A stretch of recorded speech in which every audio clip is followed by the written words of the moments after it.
And as you can see, I'm not Councillor Bennett.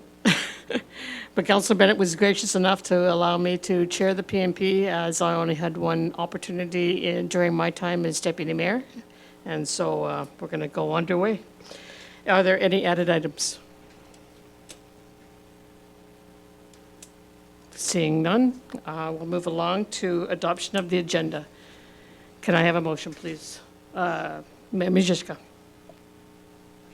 Thank you very much, Councillor Ryan. Whoa, that's way too high. I'll stand back until I can adjust the volume.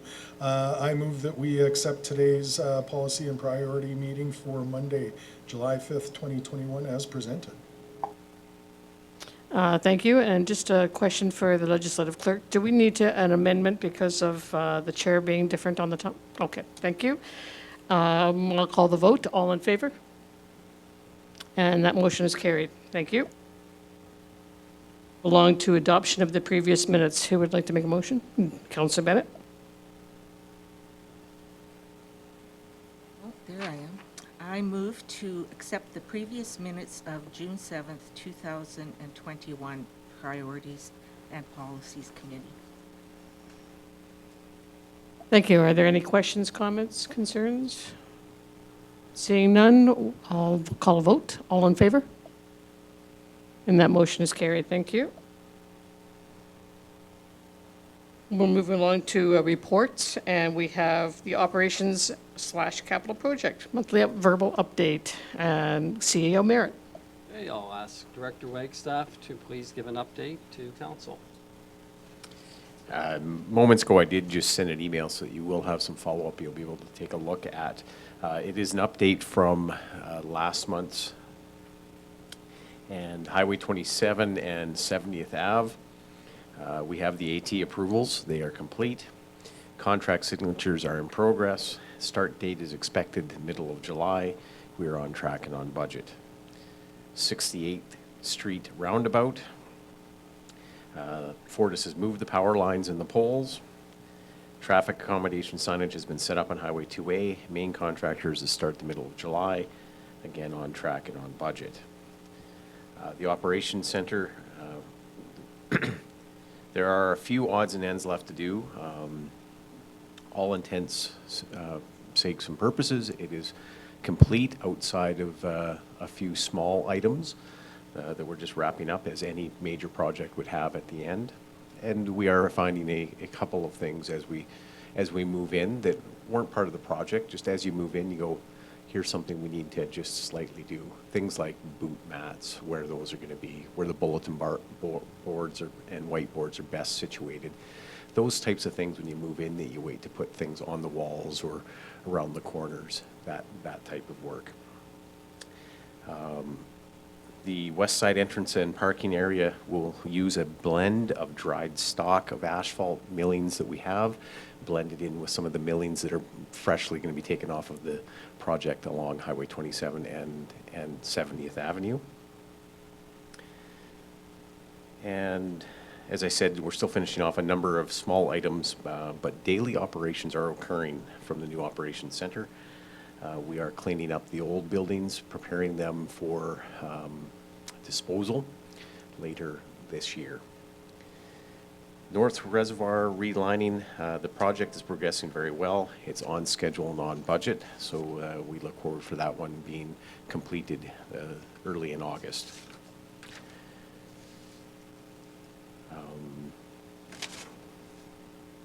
The wayfinding signage, the contractor is scheduled to begin site work this week, so we'll begin to start to see some of the ground up work begin on those items. You will have seen stakes out at the locations that they are going on, so they have all the first calls and all the where needed, the Alberta transportation pieces are complete. Sewer relining project, you will see them through the community more. The lining is occurring July 6th through the 10th, so over the next week and a half. Again, on schedule and on budget. There's an air conditioning install in the Evergreen Center, scheduled later this month. Again, that's just a couple of days worth of work, but it is scheduled to be done before the end of July. Sump pumps for the Sportsplex are scheduled to be replaced within the first week of July here. So that work begins this week. Again, that's just a couple of days. Skate park surface repairs arrangements are being finalized with the contractor. It's a fair ways out in their scheduling yet in September, but we're working on availability for them to complete that work in the fall. That's a repair, seal, and some painting of the surface itself, and that should be 3 to 5 days. And that's my update. Thank you, Madam Chair. Thank you, Director Wagstaff. Are there any questions, or start with the motion? Actually, I'll go with Councillor Harper for the motion, please, and then we'll take questions.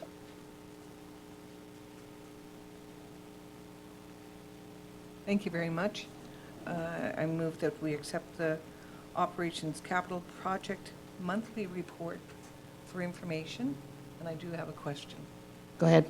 Okay. The question is, the contracts for the two major road projects have been awarded.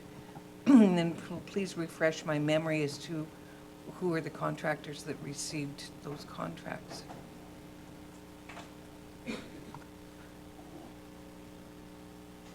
Well, that's why I couldn't hear you, is I still have my mic on. I will need to check into that to be able to refresh my own memory on that, unless Director Linderman knows that off the top of her head. No, I don't know that. Didn't mean to put you on the spot, but I thought if you did know, I'd give you that chance. But I will get back to council. Member Zizka? Thank you so much. So last week we experienced a water main break at the mobile home park, one of the mobile home parks in Olds. Would you be able to provide us an update with how that went? I know there was some issue around whose repair it was and so forth, but if you could update us on that as well. Yes, so mobile home, the mobile home parks are privately owned. They're like an apartment building. If a water break had occurred inside an apartment building, it is the responsibility of the owner and landlord to look after that. It's the same with the mobile home park. However, with that said, our utilities, because it is outdoor lines and they're directly connected to our line at the curb, our utilities has assisted that facility and its contractor with the work to ensure that it aligned well with our utilities at the curb. So where the update is now is the contractor's still on site. So a leak was discovered. Water needed to be shut off to the entire park because the interior lines, the valves that would be able to isolate needed replaced, and so they weren't able to isolate it, so the entire park had to be taken offline. Well, a contractor, of course this was on the eve before Canada Day, the owner needed to find a contractor who was willing to immediately come in and begin work so that water could be restored to those units. With our assistance from the town, a contractor was found for the private owner so that they could begin immediately. And the first thing that contractor did was replace the valves so that they could isolate the leak. And I believe all but 12 of the units were restored with regular service and on Thursday. And then before Thursday was done itself, the other 12 units had temporary water to them. I believe those 12 units still have temporary water to them while they finish the rest of the repair lines on that are needed at the immediate leak. Thank you, Director. Any other questions? Okay, I do have one question with regards to that as well. And that was, I understand that we provided water and showers if the residents needed the showers. Were they ever used? I don't believe the showers, because we were able to inform the residents of the park that if they needed a shower Wednesday night or if they needed a shower, Friday and onward until they were restored service, that they were able to use the pool. I don't believe that was necessary. Before that needed to be utilized, water service had, temporary or permanent water service had been restored in time for that.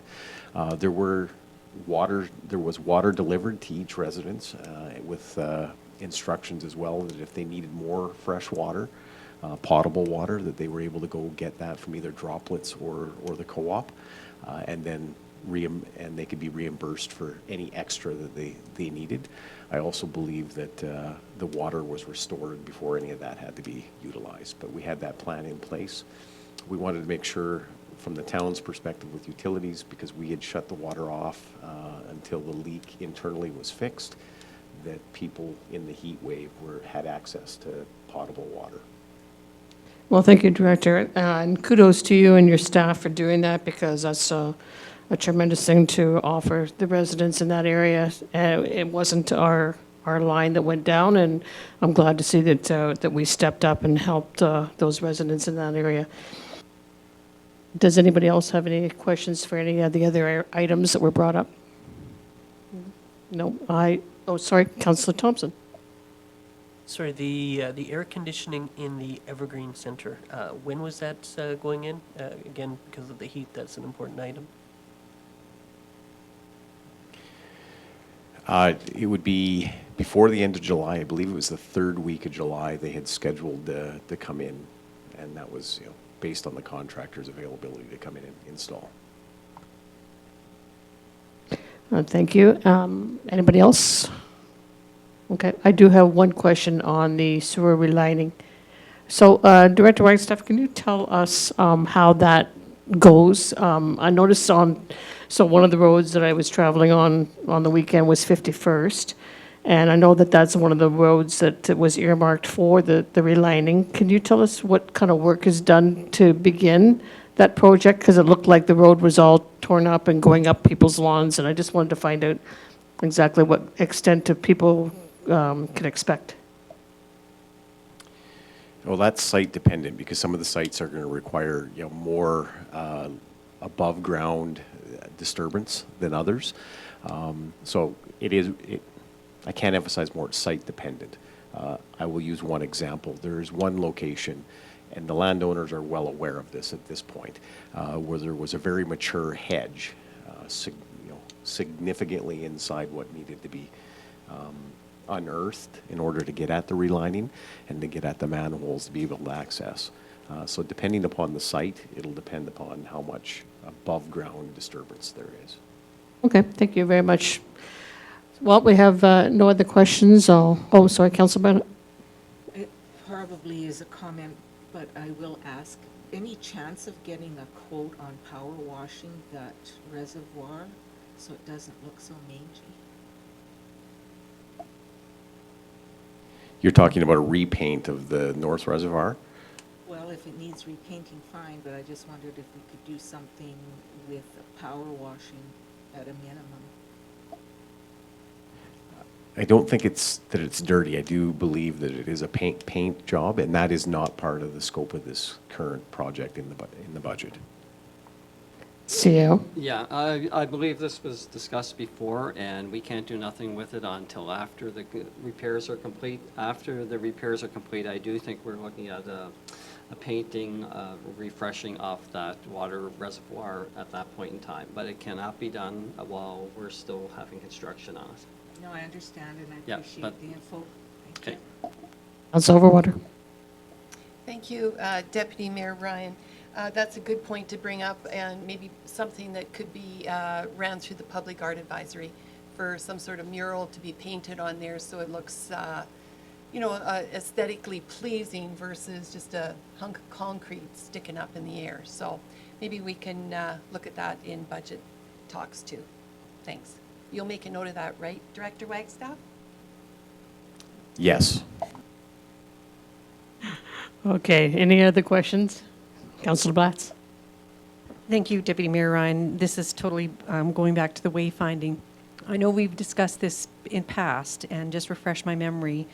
The signs that are on the outskirts of town, the back side of them, are we going to do something along the lines of thank you for visiting Olds, or please come again, or, you know, I know we discussed it at one point in time, and perhaps this will be service level discussion later, or budgetary discussions maybe in the fall, but have we started to look into any of that kind of a process yet? It can be done.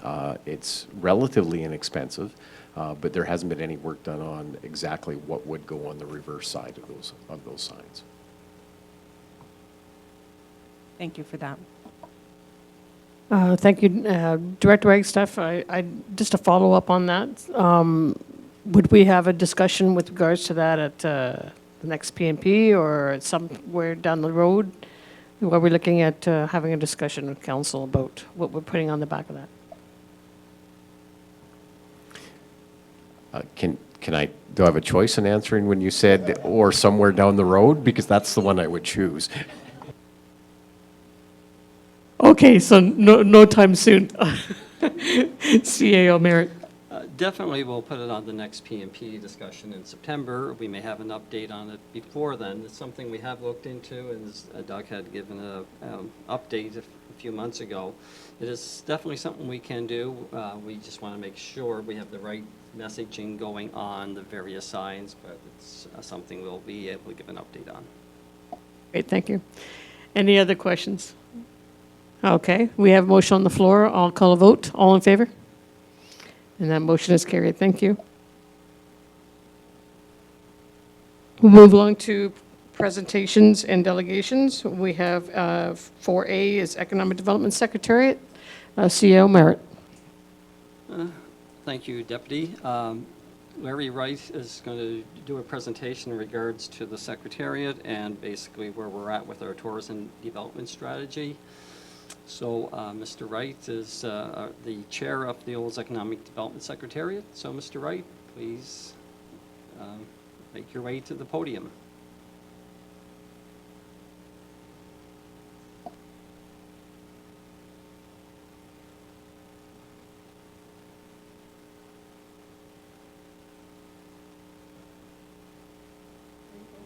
Okay, thank you. Yep. Okay. Yeah, good afternoon, everyone. It's Chair, Mayor, and Council. You seem much larger in real life. And thank you for taking a few minutes of your valuable time here this afternoon.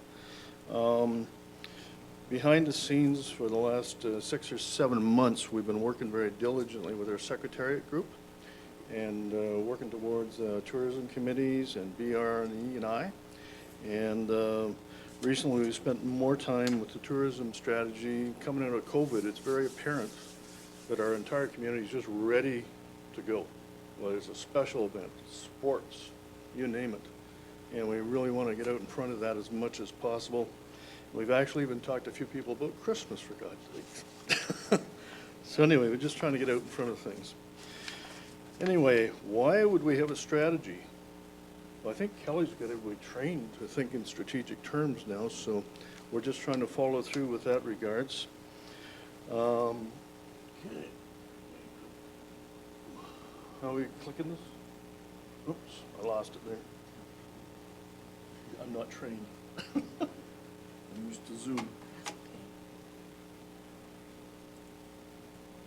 Okay. So just scroll down. Okay, just scroll. There you go. Anyway, why a strategy? All of our projects and all of our work that council, admin, exec have done over the last couple of years has led to strategic development. We're just trying to follow through on that basis. And these are our key points we're trying to do coming out of the Secretariat, Chamber of Commerce, and many others. Set direction and priorities, self-explanatory, simplify decision-making. There's no complex decisions made around here, is there? I think so, yeah. Drive alignment. We know we have a diverse group of organizations within our community, and one of our goals is to continue to bring everyone together despite changes in membership and different avenues and things that are occurring due to COVID and other things. Communicate the message. we've talked and talked and talked about our brand being the town of Olds. And we want to make sure that we bring everybody together on those points. And that's, so, those are the key points. Again, we've had so many changes within our town because of COVID. We've had so many changes in our levels of government because of COVID. We've had so many changes in the oil and gas industry. We've had so many environmental changes. So we need to maintain a strategy, look at things in the new light of day, beyond COVID, look at our common view of success. And there's been a lot of good work done during COVID. When I look at Michelle, Community Services, Fire Services, doing all their meet, greets, and all their wonderful things they've provided to the community. And you see that, and that's success to me. Including the grad I managed to get in a truck the other night, therefore. And they didn't throw me out, so. But we need makes opportunity for willing community members and stakeholders to join us on these committees.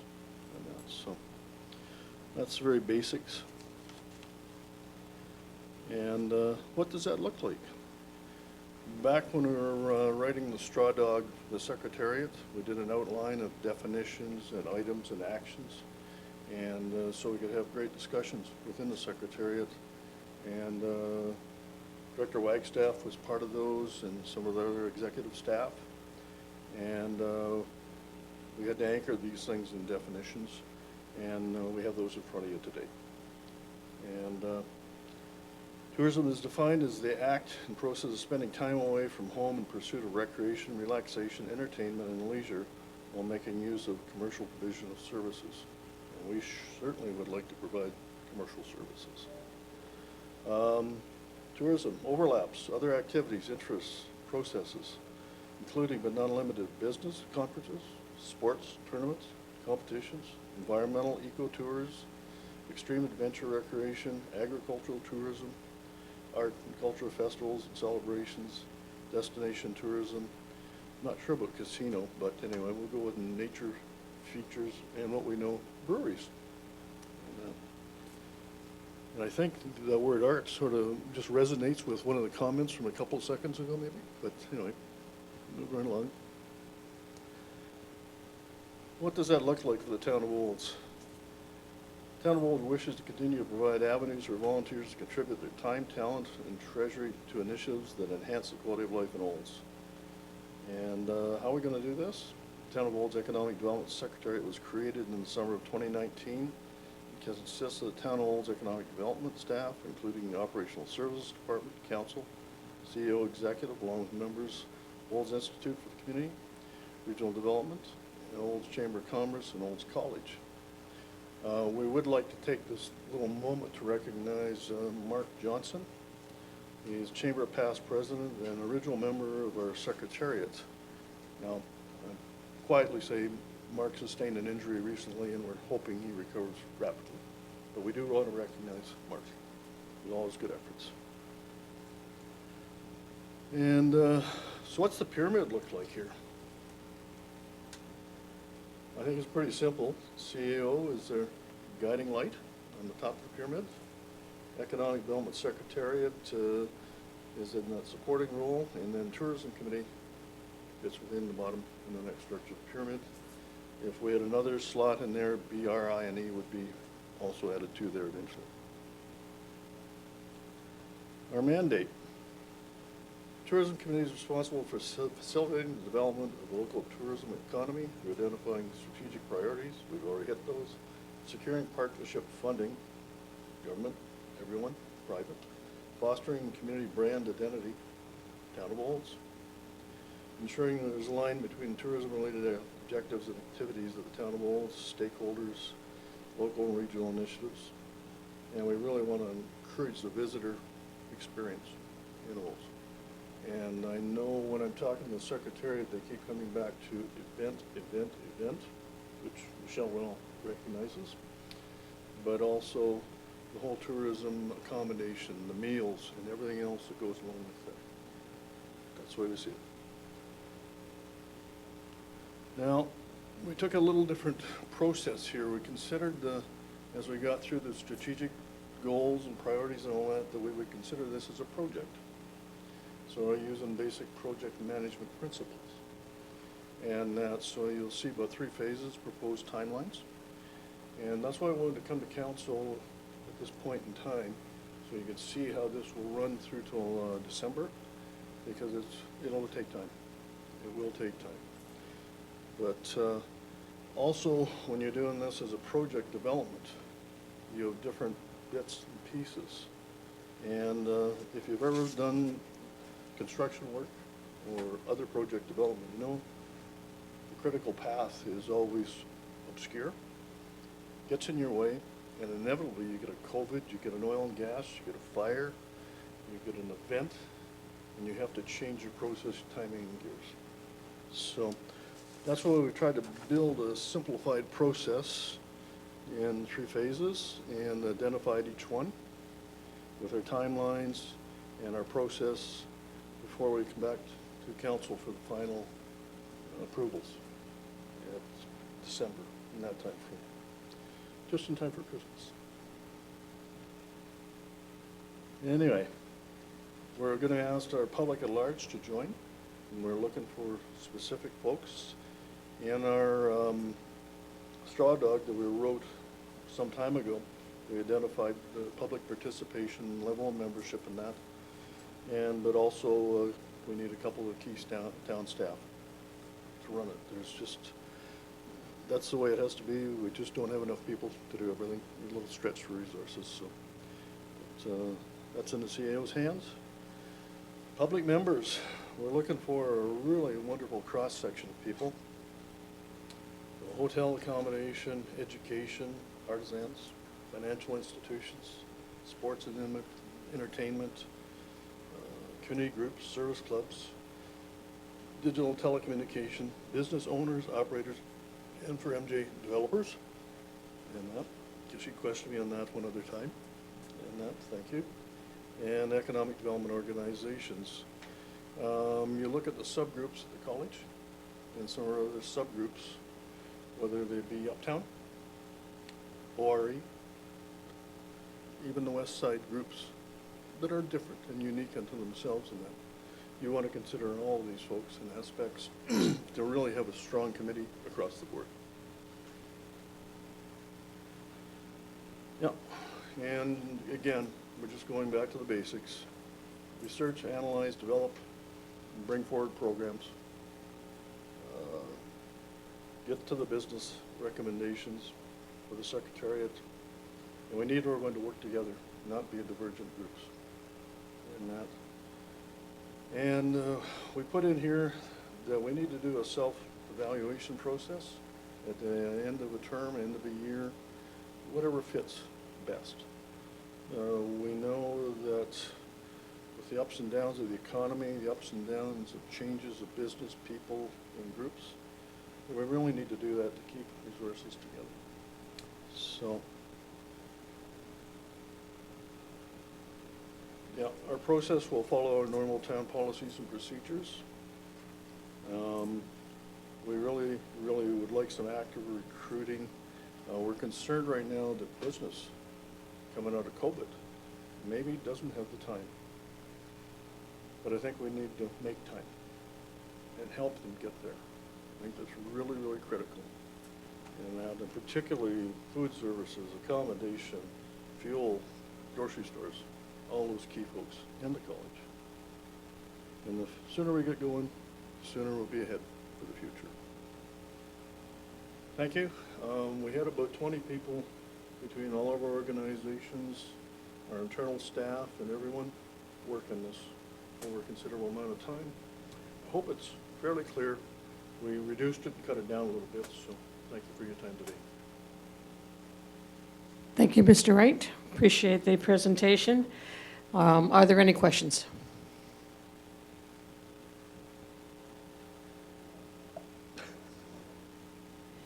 Thank you, Deputy Mayor Ryan. So, Mr. Wright, will you be putting a call out in the paper, or are you targeting specific organizations for, to be on this committee? We'll probably advise all our specific organizations plus the news media, and that's the only fair way, and that's the way our process works. And it may be difficult with people on holidays and vacation with the school year just getting out, but we'll be patient. Yeah, we have a process in regards to getting public members, whether it's for council, it's a bit different for administration, but we'll basically make sure that it's a cross-section, and we'll have a process to follow to make sure we get the people we want to sit on this committee. Any other questions? Councillor Thompson. Yes, thank you, Your Worship. Perhaps through yourself to the CAO, there's been a lot of time and energy put into tourism by the municipality in a number of years. This appears as though we're starting somewhat fresh. The previous strategies that came forward through community services and such are not mentioned. Are we at a start fresh basis, or is there anything that's been gleaned from the community that may give us a leg up versus just starting fresh? It's not a total refresh, but it is definitely a new start to tourism, because it's now going to be in the town's hands in regards to the policy that was approved last year, to the strategy that we've developed. We'll be utilizing the Olds Destination Collective Fund as part of this strategy as well. And we have been tapping in, as Mr. Wright has already talked to, not only Olds Institute and the Chamber of Commerce, but we are also tapped into the college. So it is an expanded group, and with having this new lens, first time a committee has been formed to deal with tourism specifically. We'll have the business lens as well, and we will have staff appointed to it, so we basically have it well-rounded within that. It's not a isolated committee, but it's one that basically has all the town staff available to support it. So definitely not building it just from the ground up. We've taken a lot of the good advice already from other people of how to get this. And as you will recall, that our tourism strategy was based on the Olds Destination Collective Fund, so to speak. So those pillars are still in place, and they will be enhanced as this committee has an opportunity to basically look at that. And I think I've indicated in the past, I really would like this committee to look at the Olds Destination Collective Fund and get their thoughts on what's going to look like in 2022 before we bring it to council to get any approvals or changes to it. Thank you. Yeah, just the additional comment, I tortured some of our staff with going back in time to 2005 and about 40 documents, levels of plans, procedures, and processes. So they're well aware of all collective intelligence in the community. Thank you. Thank you, Mr. Wright. Councillor Overwater. Thank you, Deputy Mayor Ryan. I like the idea of your tours. I think we can also tap into the County of Mountain View. I have personally gone on their ag tour, their tour around the whole county, and we ended up at the brewery at the college. So, there was lots of really neat and exciting things that we have within our area. Going to the dairy barns and seeing how automated they are was just amazing. And I think we can incorporate that into our whole tourism part with our town as well. Good comments. Member Žižka. I think every tour should end up at the brewery. No, it's fantastic work. Thank you so much, Mr. Wright, for all your work on this file. And I know that it's a reimagining, but not a total restructure. But we appreciate the work and you have, and all of the administration and all of our partners have done. Thank you. You bet. Mr. Wright. Yeah, just in line with Council Overwater's comments. Last year, Legacy went together with our local artists and created the Paint the Barn project all through the county. I've talked to Red Deer Tourism about sponsoring a rally circuit all through this area and donated last Christmas full-scale copies of Paint the Barn, and I'd like to join Red Deer Tourism in bringing this way and join with the county just to sponsor a fun event like that. So, sorry, that's my last comment. I'll be quiet now. No problem. That sounds like a great event. Lots of fun. Okay, any other questions? Councillor Thompson? Yes, Your Worship.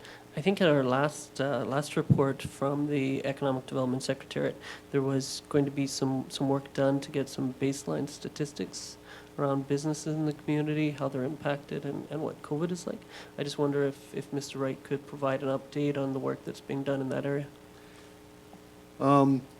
We've went through brownfield redevelopment. We went through empty storefronts. We've just been going through what businesses post-COVID are right now, but we're also looking for the opportunities. Now, I can't provide a detailed report today. I want to focus on tourism.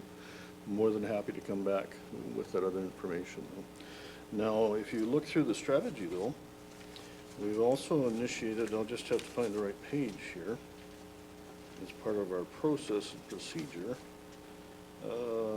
creation of the tourism and visitor inventory, and that's underway, and working on the other bits and pieces of the strategy and development of the implementation plans. So this is all inclusive.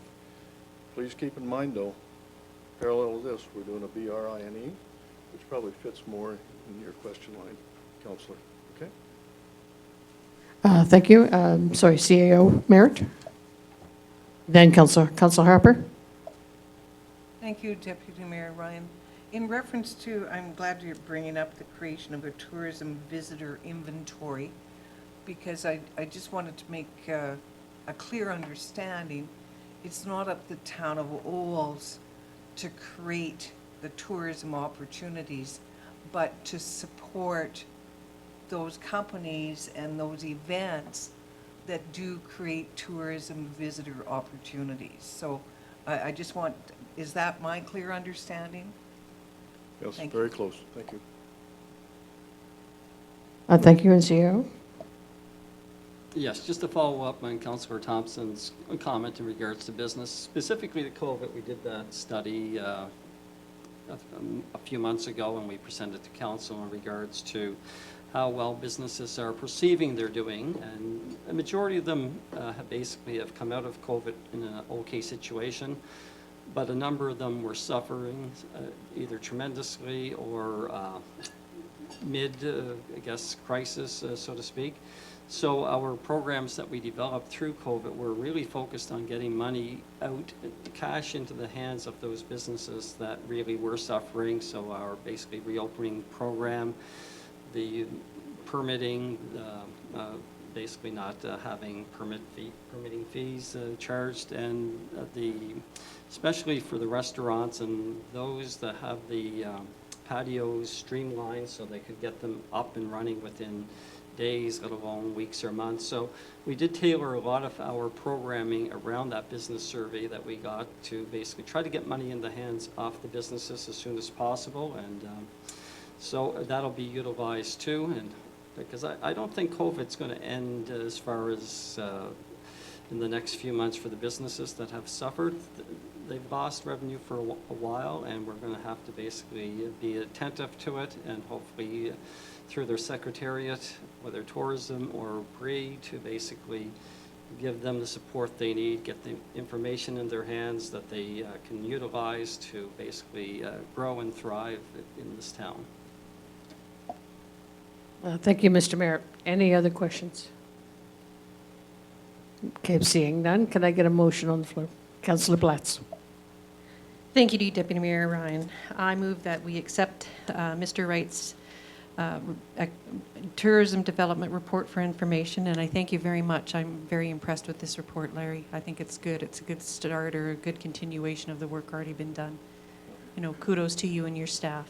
Yeah, we are going to do the BRINE in a similar project style, because we think we can translate that and transfer that knowledge to new staff coming in and to work with our other divisions and departments. Okay? Thank you. Perfect, thank you. Thank you, Mr. Wright. We appreciate your presentation and all the work you're doing. Okay, we'll move along to number 5, business arising from the minutes. Is there any business arising? Just Mayor Majewska. point of order, we haven't voted on the Oh, motion. sorry. All right, we have a motion on the floor. All in favor? And that motion is carried. Thank you. Thank you for pointing that out. Any business arising from the minutes? Or any unfinished business? Okay, seeing none. We'll move on to 7, new business, and we'll go on to the strategic plan. Mayor Majewska? Point of order, number 6, please. Sorry, I'm looking too far down the agenda.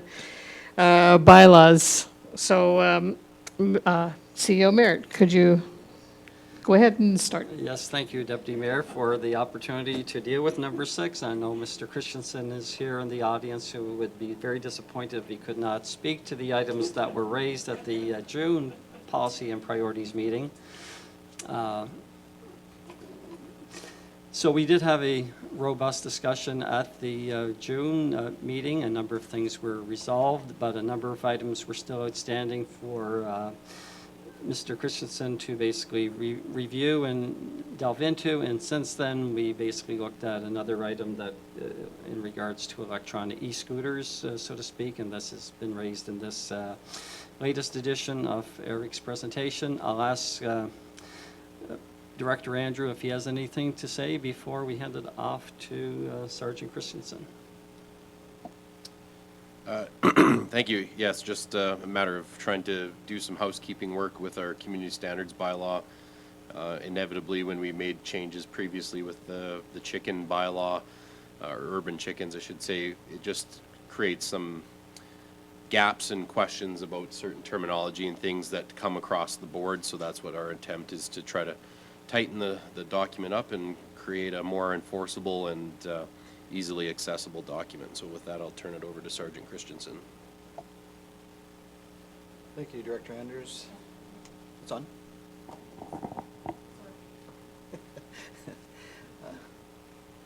Deputy Mayor Ryan and Council and Mayor. So I have did the changes that we were talking about last P&P. So the new document you have in front of you, all the changes I've done, I've added and highlighted it, so it's easier for us to kind of get through it. So we'll start with the section 3.5, which is on the page 15 of amendments, which was the graffiti that we had spoken about. So I changed the wording, basically would change it to all graffiti to be removed within 72 hours. Oh, sorry, I forgot about that, sorry. Okay, thanks. So section 3.5, we changed the wording to say all graffiti shall be removed within 72 hours of becoming aware of the graffiti unless weather conditions are below 10 degrees Celsius or lower between the months of November 1st and April 30th. The property owner shall ensure that the reasonable steps are taken to minimize the duration and the visual impact of the graffiti placed on the property. Graffiti will be removed or temporarily covered within 72 hours, regardless of the time of year, if the graffiti is racist, derogatory, or discriminatory in nature. So the next one I added in was 3.22, was the ice rink noise exemption. And essentially I added in that all private ice rinks must comply with the community standards bylaw hours Monday through Saturday from 7 a.m. till 10 p.m. and Sunday on holidays 10 a.m. to 10 p.m. So there would be no noise from ice rinks after 10 p.m. and before 7 a.m. on weekdays and Saturday, and Sunday would be 10 a.m. And the ice rinks. I have done hours and hours and hours of research, and there is very little bylaws in regards to ice rinks and private backyard ice rinks. There's lots about, lakes and that type of stuff. However, one did pop up out of the blue, and that was Stony Plain, and so I used a little bit of what they had in there. And it basically says that no person shall construct a private ice rink on town property. Ice rinks must be at least 1 meter from property lines, and boards no taller than 1 meter. Any boards higher than that would be built or would be considered a structure and would need a development permit and require that type of a permit. No person shall allow excessive noise from the rink as determined by section 3.22 of this bylaw. And no person shall install lights that are directed at any adjoining properties and/or light that does not adversely affect adjacent sites. Section 5.22 is another amendment, which is essentially talking about the e-scooters. And it's given a bit of a definition that what a scooter is. We didn't talk about e-bikes because e-bikes fall under the Traffic Safety Act, which have their own designation, so we need to essentially talk about the e-scooters. So a person shall not ride an e-scooter on any highway as defined by this bylaw, which is already in the bylaw, so it's not an amendment that way. If a rider has to cross the highway, they must use a crosswalk if available and must use muscular power. So if it's an electric one, they have to turn the motor off to cross the street or go down the sidewalk to move from one trail to another. This section does not apply to if the bicycle, not including e-bike, has a wheel diameter of 50 centimeters or less, if the sidewalk is designated as a path, which right now in the town of Olds, we don't have any sidewalks that are designated as a path or a bike trail. And section 5.23, a person shall not ride an e-scooter on any path unless the e-scooter has the following: must have at least a headlamp, but not more than 2 headlamps, at least 1 red tail light, 1 reflector mounted at the rear, must not ride on any path unless the e-scooter has a handbrake, and must not exceed 20 kilometers an hour on any path. And every person riding a bicycle, e-scooter, or e-bike on an approved or unapproved trail shall alert anyone that they're being overtaken by using a bell or horn in a reasonable amount of time. So with the e-scooters, I essentially amalgamated Edmonton and Calgary with their bylaws. Right now, both of them do not allow private e-scooters on any roadway or sidewalk, only on their bike trails or trails. Because they are, of course, as we had spoken last time, it is a prohibited vehicle on the roadway. And I apologize, section 24 to 32 is not supposed to be highlighted. I just noticed that when I was going through it.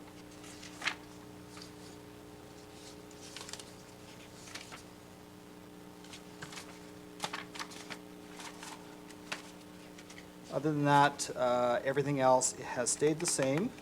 I just added in the sections for the Schedule A for the fine amounts. And the other last one would be the vicious animal sign. We're still working on that, but basically it'll be designed as per council request not to have any pictures of any animals, and we'll follow the Town of Olds branding. So I'm just working with Monica right now on developing some type of a sign that will follow our branding. With that, I think that covers everything I changed based on council's request from last P&P. So I'm willing to take any questions and go from there. Thank you, Mr. Christensen. Sorry, Councilor Blatz. Thank you, Deputy Mayor Ryan. Through you to Sergeant Christensen. With these e-scooters then, will we do some education through the schools in the fall, perhaps to enlighten students and maybe do some positive ticketing or something up until then if we see kids riding these scooters around? I happen to notice them more now. Recently, maybe it's because it was brought to my attention, but I do think that would be a good route to go, is to tell kids that we accept them and they're, as long as they're used properly. But I want to ensure we get some proper education out there for the young people. I don't want this to go into any kind of a negative spin. I think we can put a very positive spin on this. Absolutely. My plan is to develop a little bit of a brochure as well, working with Morley at the schools, so that we can get that information out to the people. And I know myself and Officer Reed, we have stopped numerous people and we have educated them on, they're not allowed to be on them. I'm also advising them that we are working on getting the bylaw so that we'll allow them on some of the trails throughout the town. Perfect. Thank you. Thank you. Just go to the CEO first. Thank you, Deputy. I was just wondering if we could basically concentrate our discussions around e-scooters first, and then we can move on to graffiti and then on to ice rinks, so we can basically have a good discussion on each one and then make any adjustments that are necessary based on council's comments and decisions. Thank you. That's a good idea. So, Councilor Bennett was yours. Okay, no? Counselor Harper? So I just need clarification. Do most e-scooters already come equipped with headlamps, taillights, all of that equipment when you purchase an e-scooter? And that's for one question. And are you saying that no e-scooter should be on a sidewalk? That is correct.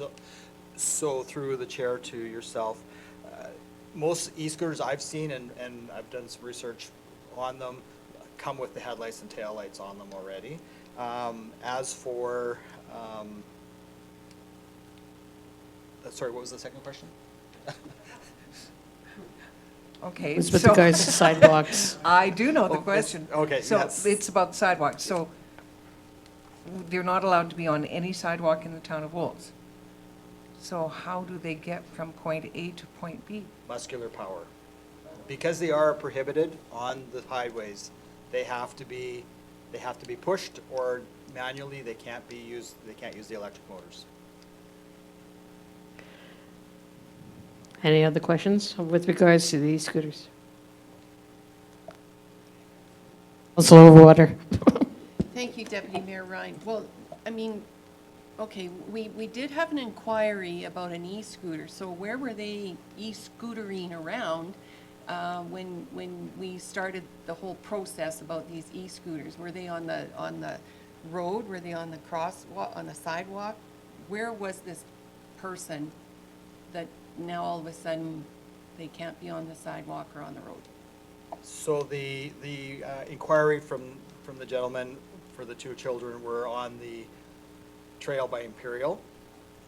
I have stopped one person on the road, I've stopped one person on the sidewalk, and Officer Reed has stopped two, I think, on the road. Councilor Thompson? Thank you, Your Worship. So these regulations that we're considering would be for the trails, correct? Yes. Okay.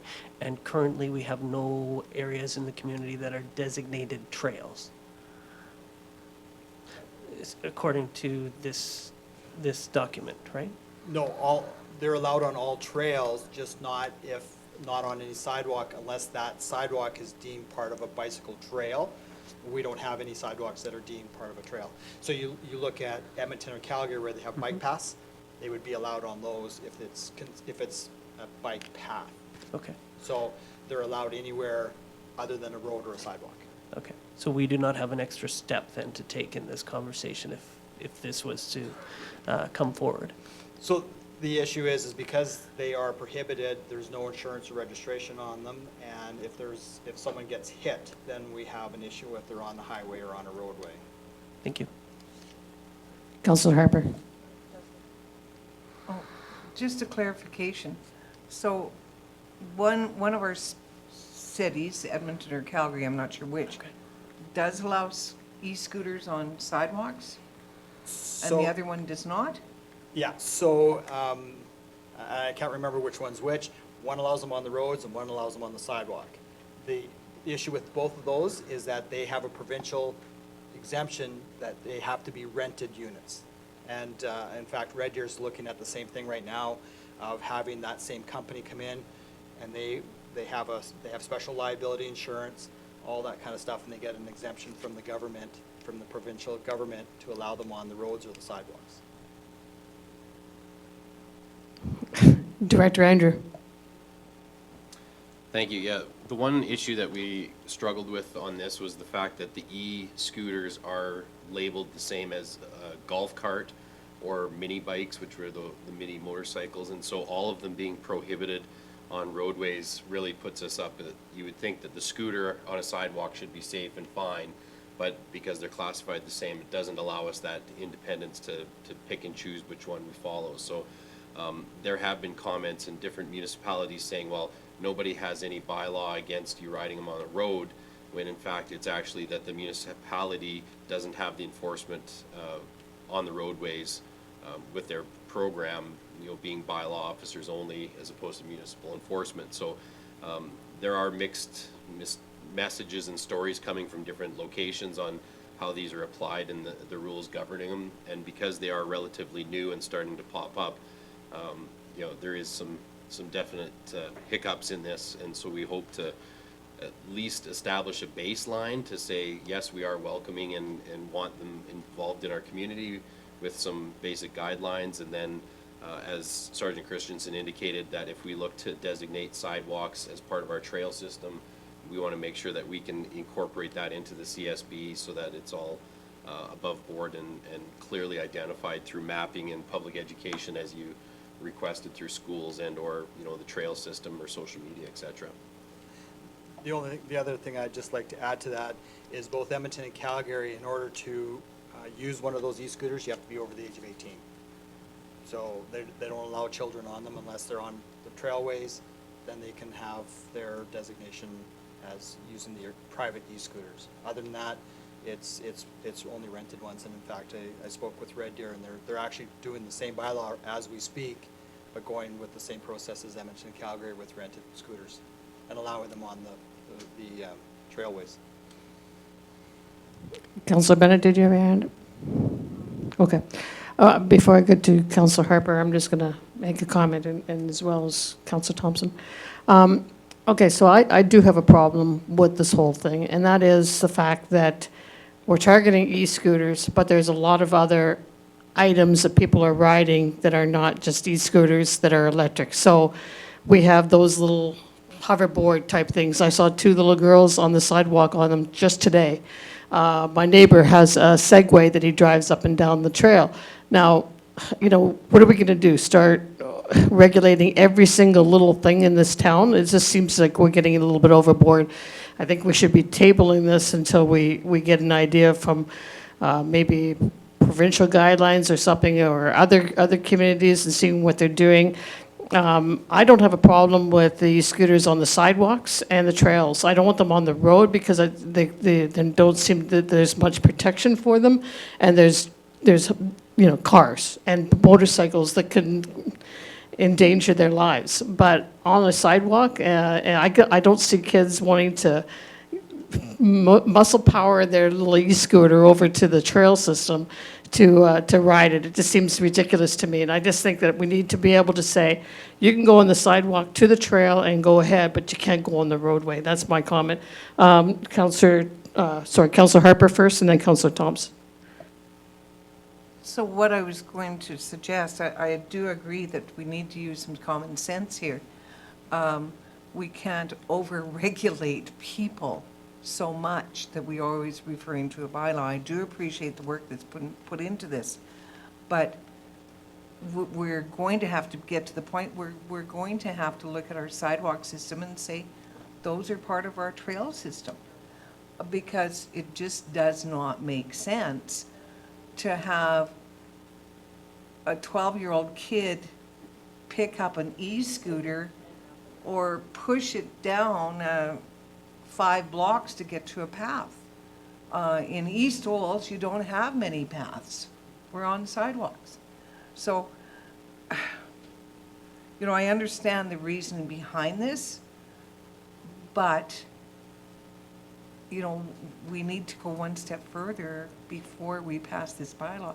So if we pass this bylaw or recommend for the passage today with the e-scooters, so are we going to have our bylaw enforcement, our peace officers going out and ticketing people if they see them on sidewalks? They would have that ability. And I'm just not for this right now. Thank you, Councillor Harper. That's what I was getting at too. Councillor Thompson, and then Councillor Bennett. Thank you. So my comments would be similar.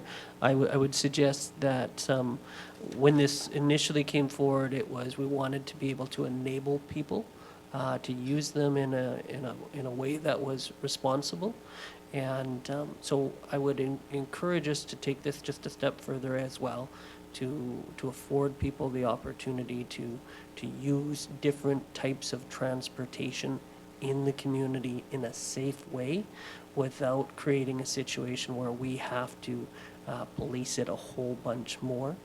I wonder if, because it's under provincial regulation at this time, if this is something that can be left to the provincial folks to chase after if they choose. Could you answer that, Mr. Christensen? Yeah, through the chair to Councillor Thompson. So right now, it is provincial. We are allowing them to go on, the law says that they're not allowed golf carts, pocket bikes, those kind of things are not allowed on any highway, which means back alleys, sidewalks, roadways, that type of stuff, unless, and e-scooters are private property, pocket bikes are private property, golf carts, because it's a golf club, you can have them on there because it's private property, but you can't, run them down the road. So that's why we need to figure out how we want to go forward to make this so that we can use it. I think that we need to look at, if we're going to look at this, we need to look at our sidewalks, because that's where the issue comes in. As soon as they get on a sidewalk, they're illegal. And Is it a supplemental or? Yeah, it's supplemental. So I would encourage my fellow colleagues on council to allow the province to chase and regulate this if they choose at their expense and time. I value Mr. Christensen's time. I think he could be spending it chasing other things. Well, I think the problem is that they would not be allowed then on the sidewalks in town, and then it becomes even more problematic in allowing these people that have these e-scooters to get to the trails. So I just think it doesn't make any sense not to allow them on the sidewalks in town to get to the trails, because as Councillor Harper and I both have pointed out, and I think Councillor Overwater sort of alluded to it as well, is that the problem is that these kids are not going to push these bikes over to a trail. And I just think it doesn't make sense. We have to have some common sense here. Councillor Bennett and then Councillor Blatz. Thank you, Deputy Mayor Ryan. Through you to Mr. Christensen, when you stated that 18 years plus, we can have driver's licenses at 16, so that part makes no sense at all. And I know many people who are not going to Armstrong their little e-scooters across any darn sidewalk or any roadway. And is there not a way that we can produce our own bylaw that amends part of the provincial one? And no, I don't necessarily want to see you or Mr. Reid out chasing down e-scooters. Definitely not. Mr. Christensen? Yep, through yourself, to Councillor Bennett. I agree. I mean, we're kind of strong-armed by the provincial law, so, I mean, it's not saying that I can't look into how we can make this work. Edmonton and Calgary, they got the exemptions, but based on what they have, and that was the rented units, and you had to be over 18, there's liability, there's a certain speed, it's that type of stuff. When I read the bylaws, both of them were identical, and again, like I said, Red Deer is doing exactly the same thing as Edmonton and Calgary, only allowing them on their trailways, not on any sidewalks or roadways, unless they have a rented one. Councillor Blatz? Thank you, Deputy Mayor Ryan. Well, I'm going to go back to my original comment about education, and that's part of why I brought this all up, so that we make sure that these kids are educated in what we have to do or what we don't have to do. But I kind of concur at this moment that I think we need to really reevaluate this whole situation. And it is summertime. Kids have been in lockdown. Kids have been learning online. They haven't been able to participate in any sports. They haven't been able to go anywhere. Most of them haven't even seen grandparents for a very long time. So I don't want to start, dictating is a harsh word, but I really don't want to start over policing a little bit of freedoms these kids have. And I, as you know, I mean, I walk many of the trails daily, and I have yet to see an issue with any of these situations, bikes or anything else, you know. So I think that education, and as soon as we can get stuff, you know, information out, and maybe over the summer as we see them, yourself and Mr. Reid can be educating kids as to, you know, our hands are kind of tied here, or whatever has to happen. But I think at this point in time, I don't really want to see this bylaw go through, but I really do believe we need to really further push this education. Member Zizka? Thank you very much, Councillor Ryan. Yeah, I'm of the mindset that because it's a motorized vehicle, we do need to regulate it somewhat. I understand the Calgary and Edmonton bylaw being 18 instead of 16 with the driver's license, because an 18-year-old can't rent a car. You have to be 25 years old in the province of Alberta to rent a car, so I can see how that rental thing there is.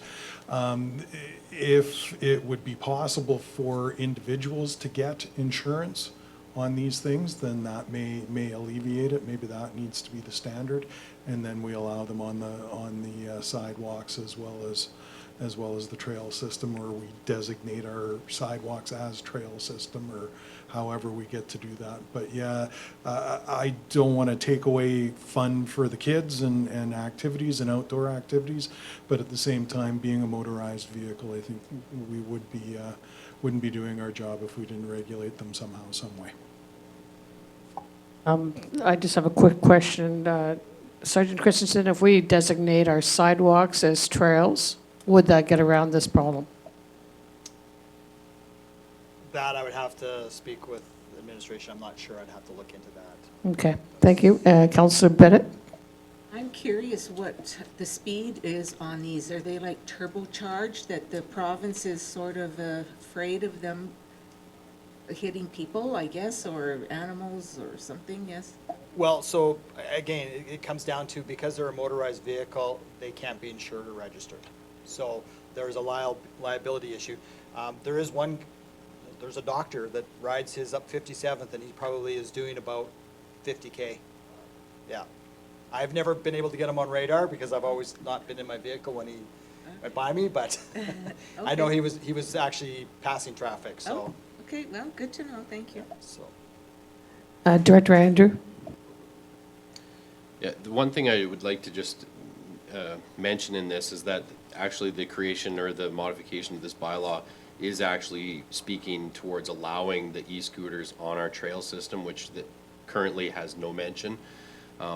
The relation of the operating on a street or a sidewalk is already prohibited as per the province, so we're not actually limiting use of these by passing this bylaw. It is actually giving an endorsement to put them in place, because that's the one area right now with no mention in any community standard bylaw. We have no regulation, so if there was somebody that whizzed past and knocked somebody down, or did all of those things that we don't want to see to the citizens, we have no ability to modify that behavior or address it whatsoever. So the piece of enabling this is saying we do endorse this in the community on our trail system, and then if we want to take this further to investigate the legal liabilities or requirements for us to seek an exemption or whatever to allow them on sidewalks, or if we can designate our sidewalks as part of the trail, we can investigate that further and absolutely bring that forward to incorporate further into this or through traffic enforcement. Again, the one piece, right now, and Sergeant Christensen will correct me if I'm wrong, but there have been no enforcement activities surrounding use of them on the roadways, resulting in a ticket. It's education, as a lot of our other things. So again, anytime that something's implemented, there's a time frame where you educate people and inform the public, as opposed to attack with ticketing. That's the last resort when the change of behavior is not achieved. So I believe that in this process would be the same thing, but I just wanted to bring that up for clarity, that, like I say, this bylaw does endorse the use of them in the community, at least on the portion that we can control today. Thank you for the clarification, Director Andrew. And I think it does go back to what Councillor Blatt said with regards to education, and the fact that I think a lot of people who have these e-scooters don't realize that they shouldn't be on the road or shouldn't be on the sidewalk. So that word needs to get out to educate. And then and us allowing them on the trails would be helpful for them, and once they realize that that's the case. Also, I don't think that this addresses the other two items that I mentioned with the Segway. I don't know where that falls, and the little two-wheel hoverboard, I think they're called hoverboards, that I saw two little, like, seven, like, little girls, like, there were probably 7 of them on the sidewalk. So what, how does that fall in? Are they part of this whole area too? So to yourself, they are prohibited as well under the Traffic Safety Act. Yeah. Same with the one with the wide wheel, the balance board with the big wide wheel that's electric. It's prohibited. Golf carts are prohibited. Those little gas pocket bikes and electric ones are prohibited. Well, I think it goes back to Councillor Thompson said with regards to the province needing to really take a look at this, because you shouldn't be lumping golf carts in with the little hoverboards. I think those are like toys, they're not transportation, so. Are there any other questions with regard to e-scooters or any direction that we need to provide right at this moment? Councillor Overwater and Councillor Harper. Well, I didn't realize there were so many little electrical things that are out there. And, okay, the e-scooter, and pardon my ignorance, that's the one where you used to sort of use one leg and you would push, and now it's electric, correct? That is correct. Okay. And Sorry, but, well, I think I know what it is. I mean, they used to just be man-powered, and now they're little man-powered and a little electric, right? And I have to apologize because I missed putting in the definition, and essentially it's stand-up. You can only Okay. stand up on it, you can't ride it. Got it. Okay, so those things don't go, how fast do those things go? They'll do anywhere from 20 up to 50. Like I said, that one doctor that drives up on 57th all day, he's 50 kilometers an hour at least. That's why, like, even the ones in Edmonton and Calgary are governed out at 20 kilometers, 18 kilometers an hour. Well, I hope he at least wears a helmet. He does. We would have a different conversation with him as well. CEO Merritt. Yeah, I don't want to get into individuals because that's not right to speak to that. But if we don't pass this bylaw, then it's prohibited for them to be used on pathways, which is not really where council wants to be. I guess if we designated our sidewalks as pathways, that would get the balance that people are looking for. And what we would need to do in the next little bit is to see if there's unintended consequences of making that change, because that wasn't part of what we brought here today. So I do think we have to look into that aspect and bring it back as quickly as possible. But if we don't pass this bylaw, my understanding is what people are doing is going to continue to be illegal. And so if we pass it, at least we make the pathways acceptable. Is that Sounds good. Thank you, CEO Merritt. Councillor Harper, did you have a question to? Actually, I was just going to bring that up, that we just need to see what the consequences are if we designate all of our sidewalks as trails. Exactly. So we I did- think that's yeah. where we move forward too, in reference to this portion of the changes. And then I have questions about the other portions that are recommendations. Okay, thank you. I think we can move along then to, if everybody's okay with that, we will allow this to happen on our trails. CEO? Eric, are you good with where we're I'm heading good with with that. this? Okay, Yeah, we great. can, and then if we have to bring it back later, then we can always at least allow them to use them on the trails for now. And you guys all know me, I'm all about education, and we will make up pamphlets and hand them out, social media, and go work through Morley at the school. Councillor Overwater? Okay, you just said trails, but that also means sidewalks? Not No, yet. we're not doing the sidewalks yet. No. We have to find out the ramifications of that. Okay, well, I mean, really, by the time we get this all passed, summer's gonna be over. I'm just saying. Not necessarily. This is only for information today. It's a PMP session, so we'll look into it in the next few days perhaps before we, maybe we can have something for next week. Okay, well, we'll move along to then, how about the graffiti? It might be a quicker item to discuss, hopefully.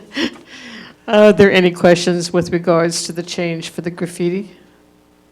Councillor Blatz? Thank you. I'm very pleased to see how this is written, particularly during the winter hours, and also graffiti should be covered if it is racist, derogatory, or discriminatory within 72 hours. But I just want to remind everyone that we've had some pretty stiff winds lately, and I don't know how you think some types of business owners are going to be able to secure some type of a temporary covering, you know, and have it last. So I think we're going to have to always be cognizant of that. And as always, all of our bylaws are flowing documents, so we're fluid documents. So, you know, I guess we'll have to work with it. But I think it's because you can't expect business owners to start drilling holes in the side of their buildings to try and cover graffiti. You know, that's going to become unsightly in itself too. So it could be interesting to see how this might work out. So through the chair to yourself, and essentially, I mean, we need to have something in writing, so, but it's our discretion once we kind of get through there and work with the businesses. I mean, we have in the past and we always will, and as well with the residents, so. And that's very true, and most of our businesses have been very appreciative of the work that you have done with them for certain. Councillor Harper. Just a question in reference to the first line, because I think it might be covered in another part of the section in reference to graffiti.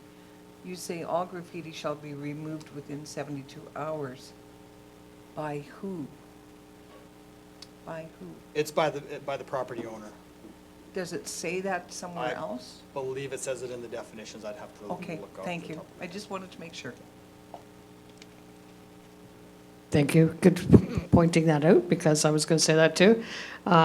So if it's not somewhere else, Sergeant Christensen, can we make sure that it's in there? Yes. Any other questions with regards to the graffiti?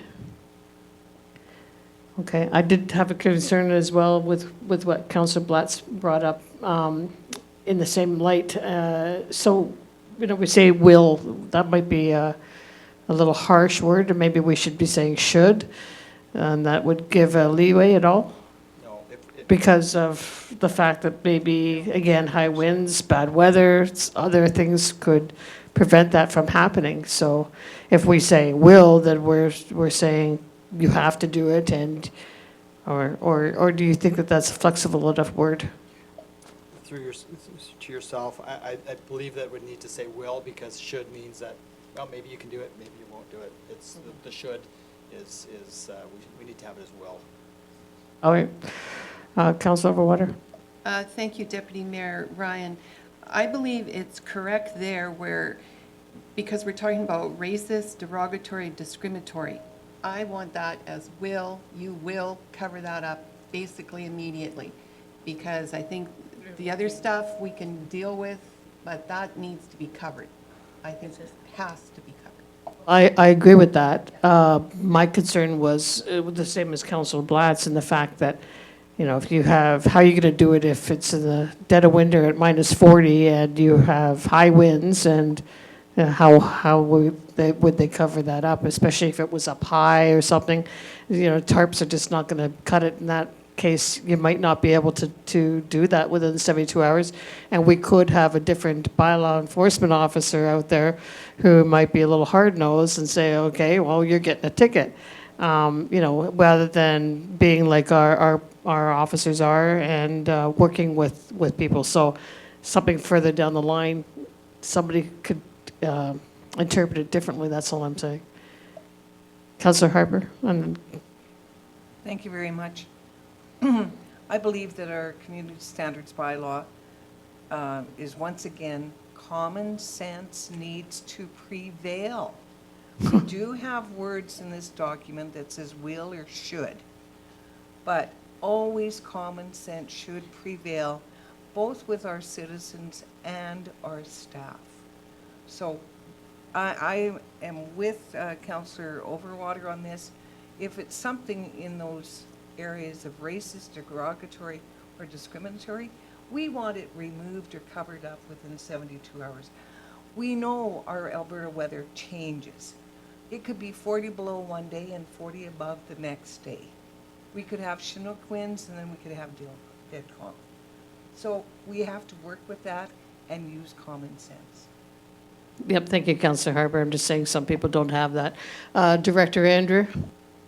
definition. Thank you, Madam Chair. Just in further with this, things to keep in mind that we are going to work on as a information pamphlet for our business owners and community as a whole on dealing with graffiti through Sergeant Christensen's previous work and partnerships, is that we will provide options and information for people to utilize that sometimes to eliminate the racist or derogatory, discriminatory messages that might be left, is that it actually isn't removal, it's cover.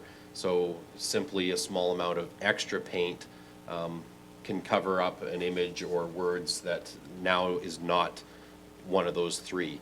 And so it's counterintuitive to add more paint to a bad problem, but it's the quickest and easiest. And, you know, the wording inside is not that you're restoring the building to the original condition or that it has to look pretty. It just takes away those hateful type imaging. And so we are working to identify products that can be utilized throughout the year based in cold weather, even on a temporary basis. We're also continuing to investigate devices that are utilized in other areas that are developing as removal.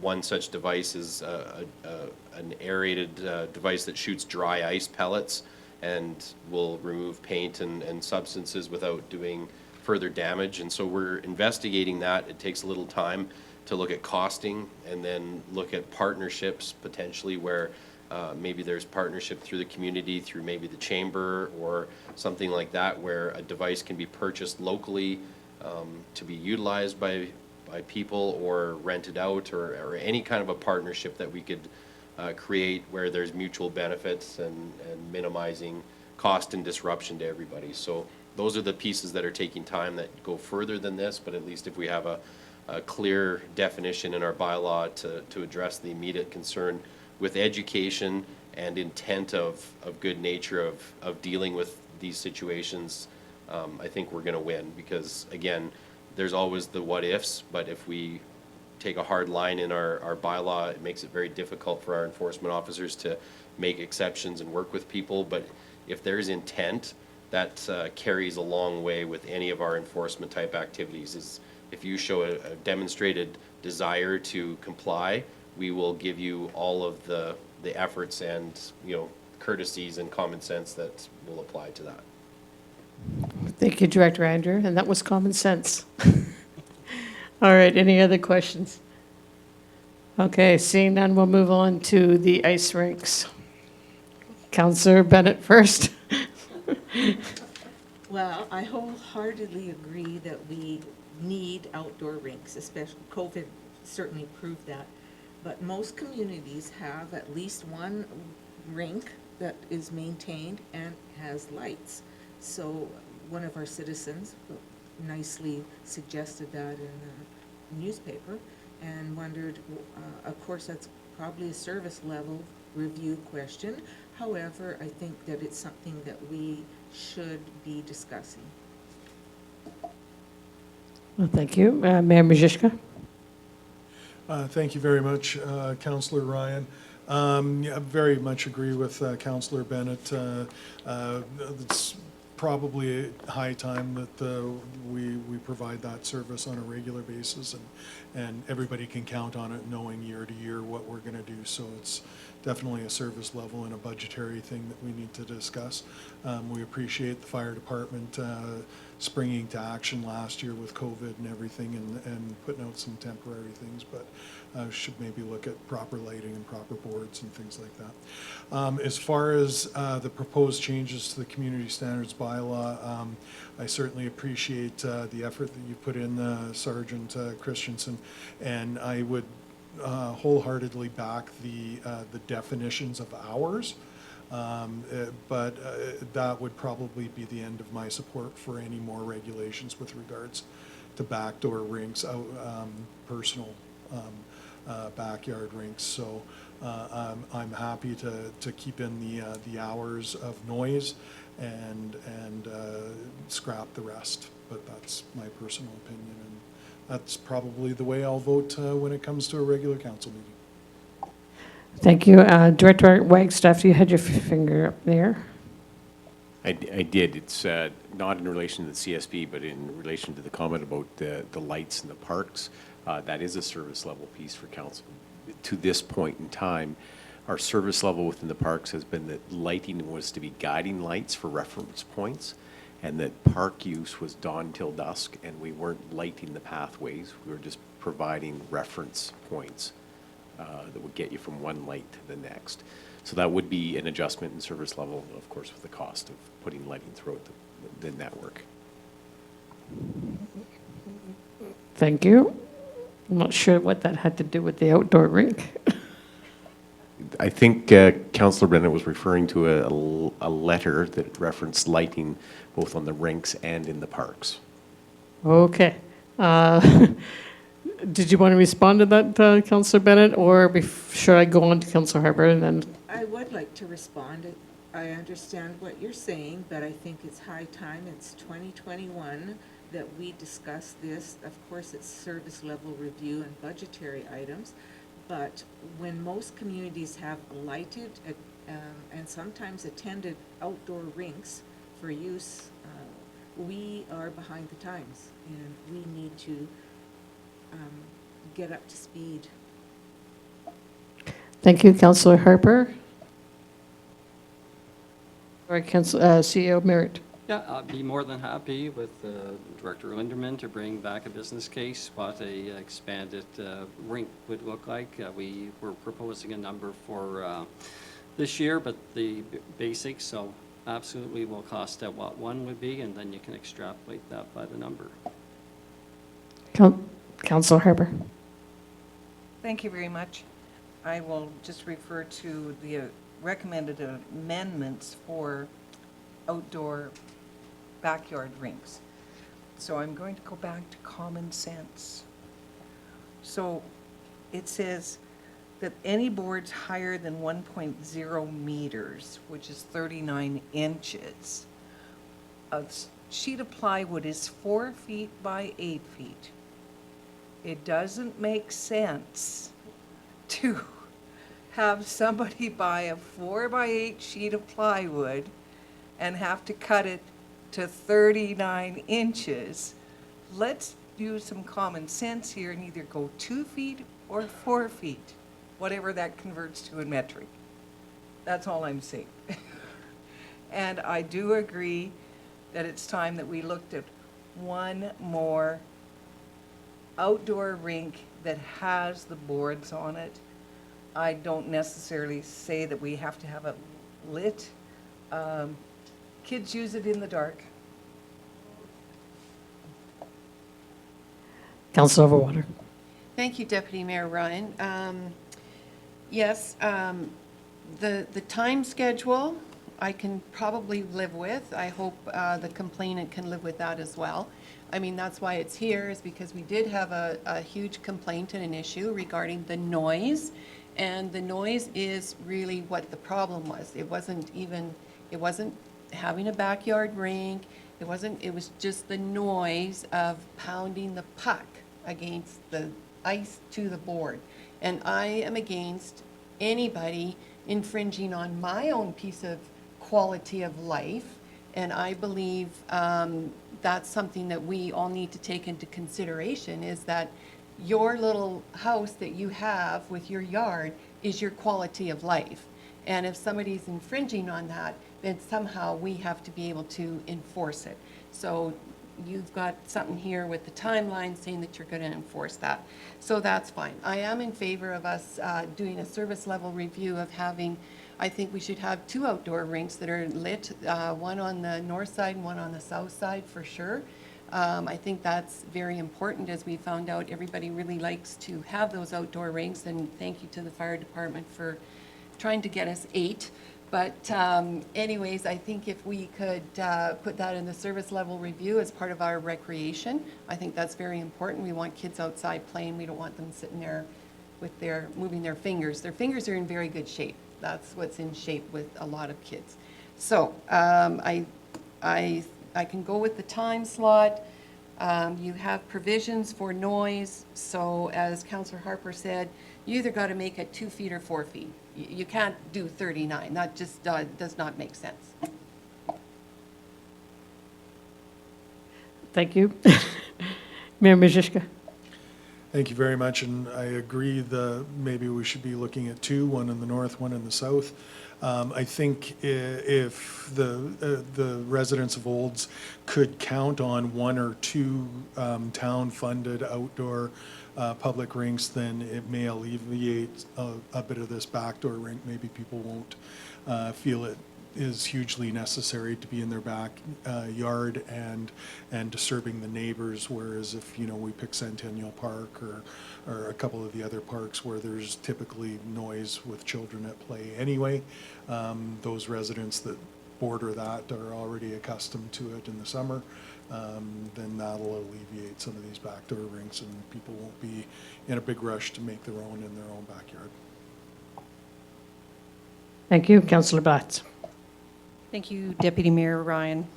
Okay, I'm totally in favor of the hours, the noise bylaw and such, and I agree, if we're going to allow them in backyards, either 2 or 4 feet would probably be more logical or common sense, as Councillor Harper keeps saying. But I want to remind everybody that we did have one complaint, and it was a very lengthy discussion.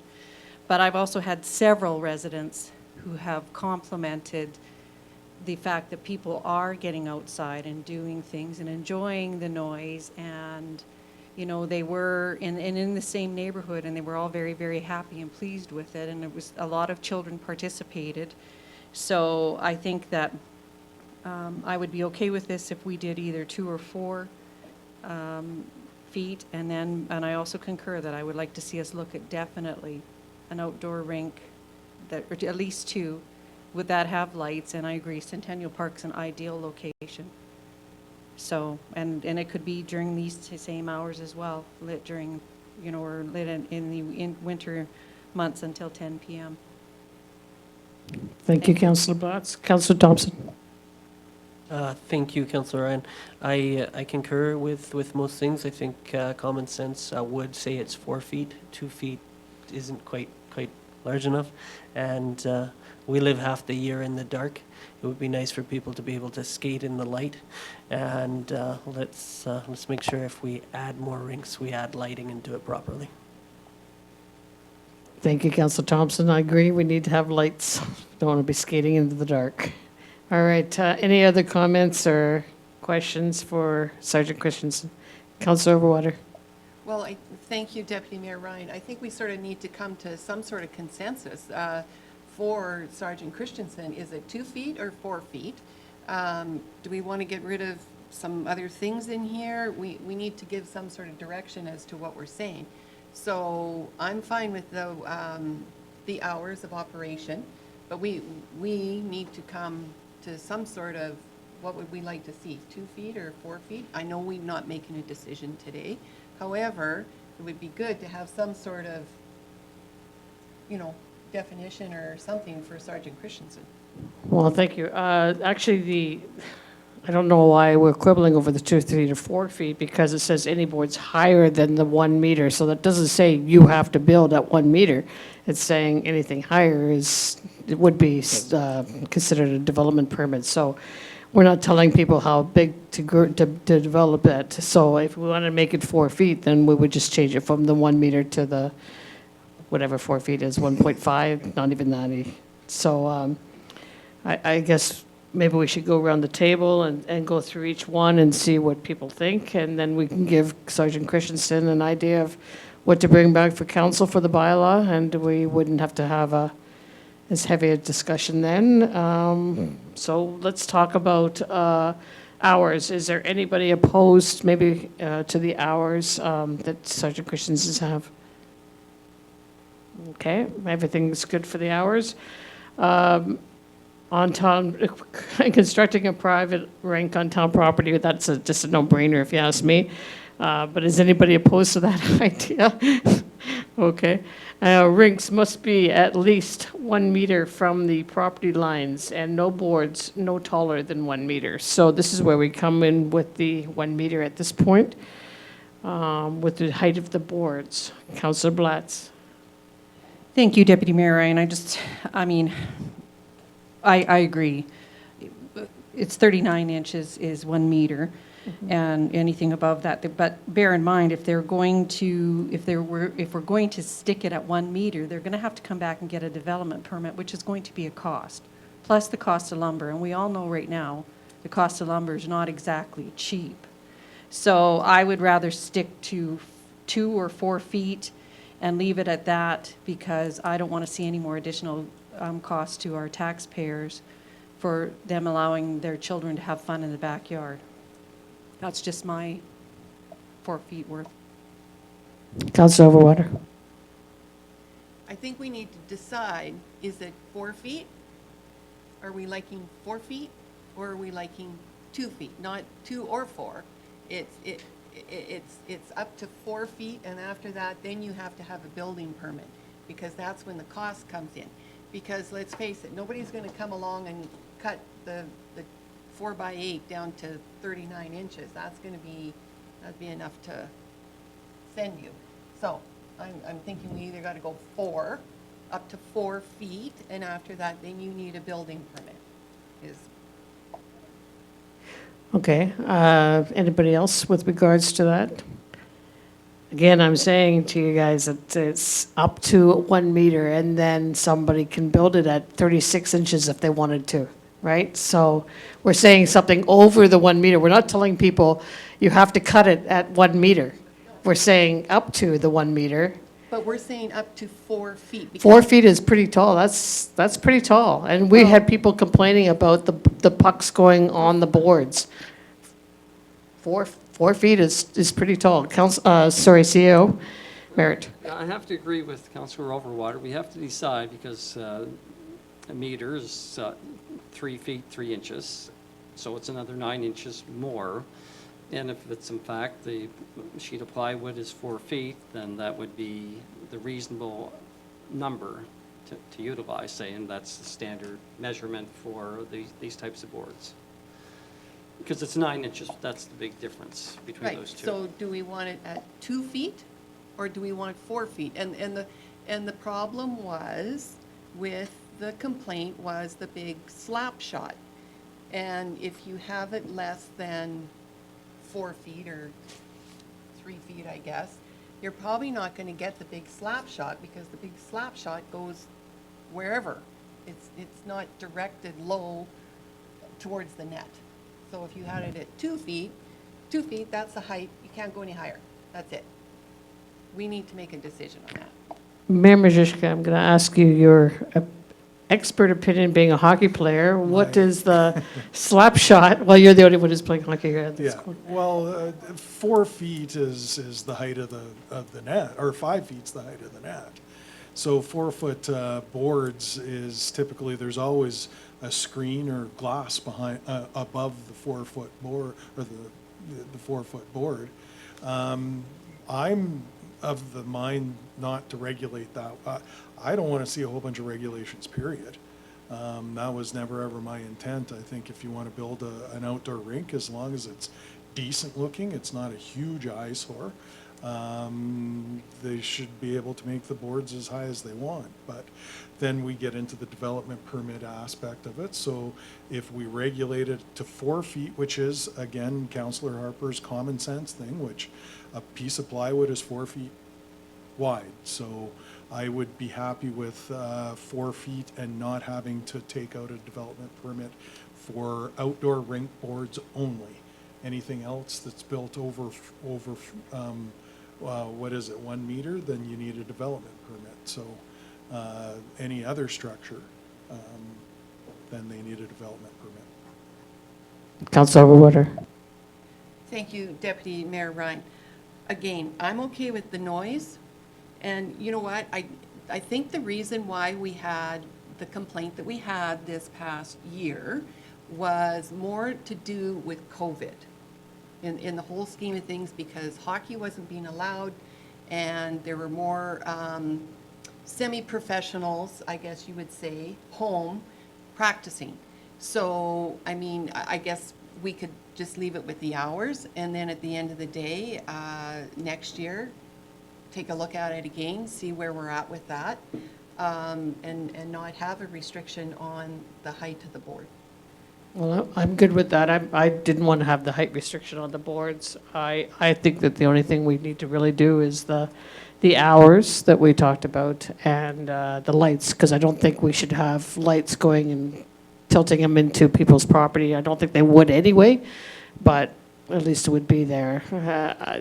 Have some kind of a rule with regards to lighting, just so that we're not bothering all the neighbors with lights streaming all over the place. But other than that, I wouldn't even bother putting anything else in. Okay, who's next? Councillor Thompson, I think you were, and then Councillor Harper. Thank you, Councillor Ryan. So we already have standards for how large fences can be built. This is another type of fence, right? Pretty much. So I would like to see us maintain that ability to build a fence, an ice board, up to that 6 feet. And I'd be prepared to make a motion on this whole discussion when you're ready. Okay, we'll table that for a minute and just move on to Councillor Harper. Thank you very much, Deputy Mayor Ryan. I would suggest that under 4.25, that we put a period at the end of all property lines, period. Eliminate the words "and boards no taller than whatever, 1 meter." We eliminate 4.26 altogether and leave the rest in. Because I think then we would have a chance to evaluate what happens next year. And I believe that by putting those items in, will eliminate some of the noise and other issues caused, that were created last year. Thank you, Councillor Harper. That's exactly what I was thinking as well. Any other comments? Councillor Blatz? So are you also suggesting then that we would remove 4.26? Okay, oh, sorry. Yeah. I didn't hear that. I apologize. Everybody seems to be good with that? Okay, so now you have some direction. Yep. Yeah, we'll get to that. Okay. So Councillor Thompson, now you would be making a motion that would include not just the rinks, but all of the information that we have in front of us. Yes, yes, Your Worship. If you'd feel free to help me here, but I feel like I'm there.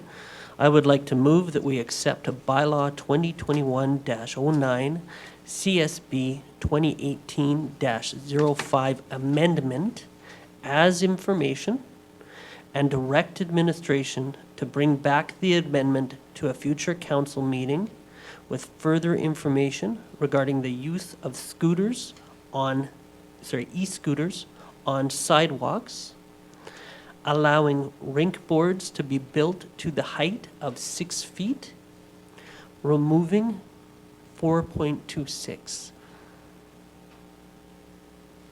No, I think we were not limiting the boards. I think we were just changing the 4.25 to a period at the end of the property lines and then just taking that board out.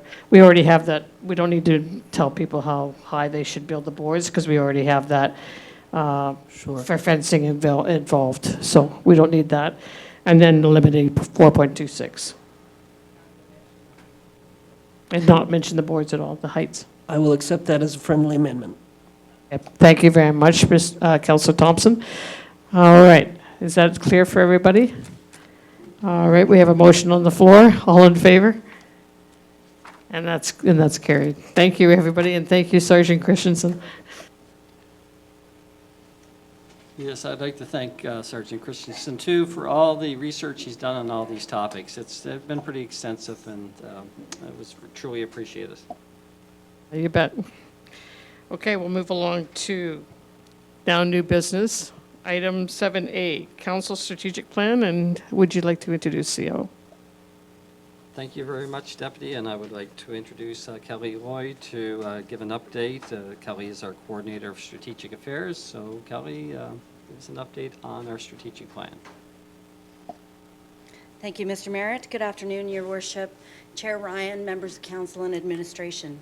So before you, you have the latest update on your strategic plan. Last update was February of this year, just prior to service level review.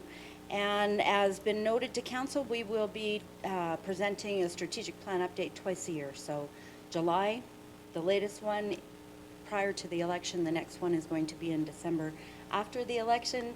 And so here we have under good governance, you'll notice that the updates for your strategic plan are notified in red. So there have been some increases in some numbers. Some numbers you may see haven't changed from the last time, and that's because we have them measured on an annual basis, and we just don't have the right time to introduce those. So yes, I would imagine that everyone is taking a look at the updates in red that you have there, and I just would like to reflect to council that you have accomplished a lot of things in the last almost 4 years of your term, and that council should be extremely proud of what has been accomplished. And I really have nothing further to say about the update, as the updates are in red. So I will take questions, though, if you have any. Thank you, Ms. Lloyd. We appreciate the update on this plan here, and yeah, I'll take questions from anybody. Councilor Everwater. Thank you, Deputy Mayor Ryan. I just have a comment. I'm looking at page 67, 6.2 with our 23 public engagements. I think that's phenomenal. I think we do a great job with our public engagements. Our staff compiles all the information very well for us. And I'm not too sure how many other communities actually do as well with the public engagements as what our staff does. So kudos to you guys, and thank you for doing that, because I know it's a wealth of information for us when we're reading all that stuff. So thank you. And if I may, Chair Ryan, just add to that. So that not only includes some of the things that you see in front of you, Yeah. but it also includes your municipal development plan. So it's planning and development as well. Yep. And so, yes, very holistic view. Yeah. Thank you, Ms. Lloyd. Councilor Bennett.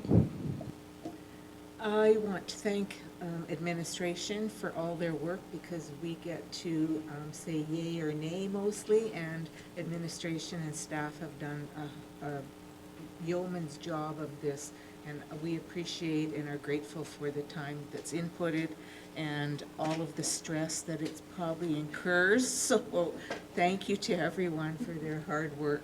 Thank you. Well put. Councilor Blatz.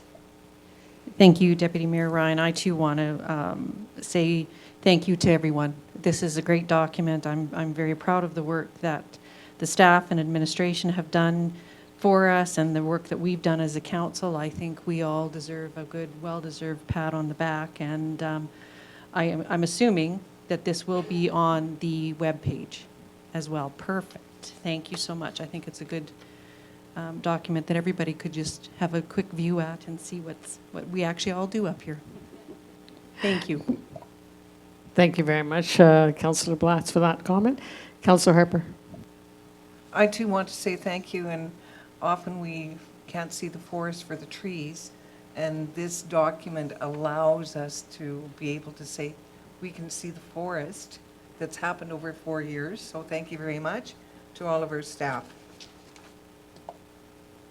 Thank you, Councilor Harper. I'll take a motion. Thank you, Member Shishka. Thank you very much, Councillor Ryan. I move that we accept for information the update on the council strategic plan, and I too will thank administration. And just for an analogy for people to understand what you see in the debate here and the work that council does in public, the administration and staff and teams, it's like an iceberg. You see maybe 10% of the effort that goes into this document and all of the policies and so forth that go into this. So we appreciate all the work that the administration has done for this. Thank you. Well said, Member Shishka, and thank you, Ms. Lloyd. We really appreciate everything you do. Okay, we'll move along to item number 7B. Oh, sorry. We had a motion. We need a motion on the floor. Oh, you moved it. Okay. All right. I wasn't sure if there was a motion in between that. Thank you. All right, thank you. All in favor? And motion. Okay, we'll move on to 7B, Council Policy 108C, and that is civic recognition. CEO Merritt. Thank you, Deputy, and I'll ask Ms. Lloyd to stay at the podium, and she can introduce the changes that were made to this policy. Thank you, Mr. Merritt. Again, through the chair. Presenting in front of you is Council Policy 108, Civic Recognition. This policy has very slight revisions to it. As we were working through the procedure side of civic recognition policy, there were a few changes that were noted. And so you have them in front of you. One is the definition of an appropriate gift. Administration has determined that an appropriate gift will depend on the event and will be populated from the promotional inventory. Just as housekeeping at the bottom, and ensuring that the request on page 2, upon request, the criteria has been met, ensuring that identifying that the criteria must be met to receive a request. And then just again, housekeeping, appropriate gift capitalized. And again, these changes came about through the review of our procedure and felt that they were quite appropriate and needed to be in the council policy. Thank you, Ms. Lloyd. Appreciate that. Any questions? Councillor Harper? I have 2 questions. So We'll ask one, and then we'll see if anybody else has one. I'm smiling over this. So how many congratulatory certificates has our mayor signed in the last 4 years congratulating people on reaching their 65th birthday? Any? So why do we have it here? Well, you can get one this year, Jamie. So I'm just Okay, asking, why okay. do we have it here? Yeah. We could maybe change that. First off, we have Legislative Clerk Marce McKinnon. Thank you, through the chair. We have it there because 65 is a milestone for many people. The mayor has signed a letter in my tenure while I have been here, at least for 65 twice. It might have been the former mayor. However, majority are elderly ages past 65 on average, and mostly anniversaries as well. Thank you.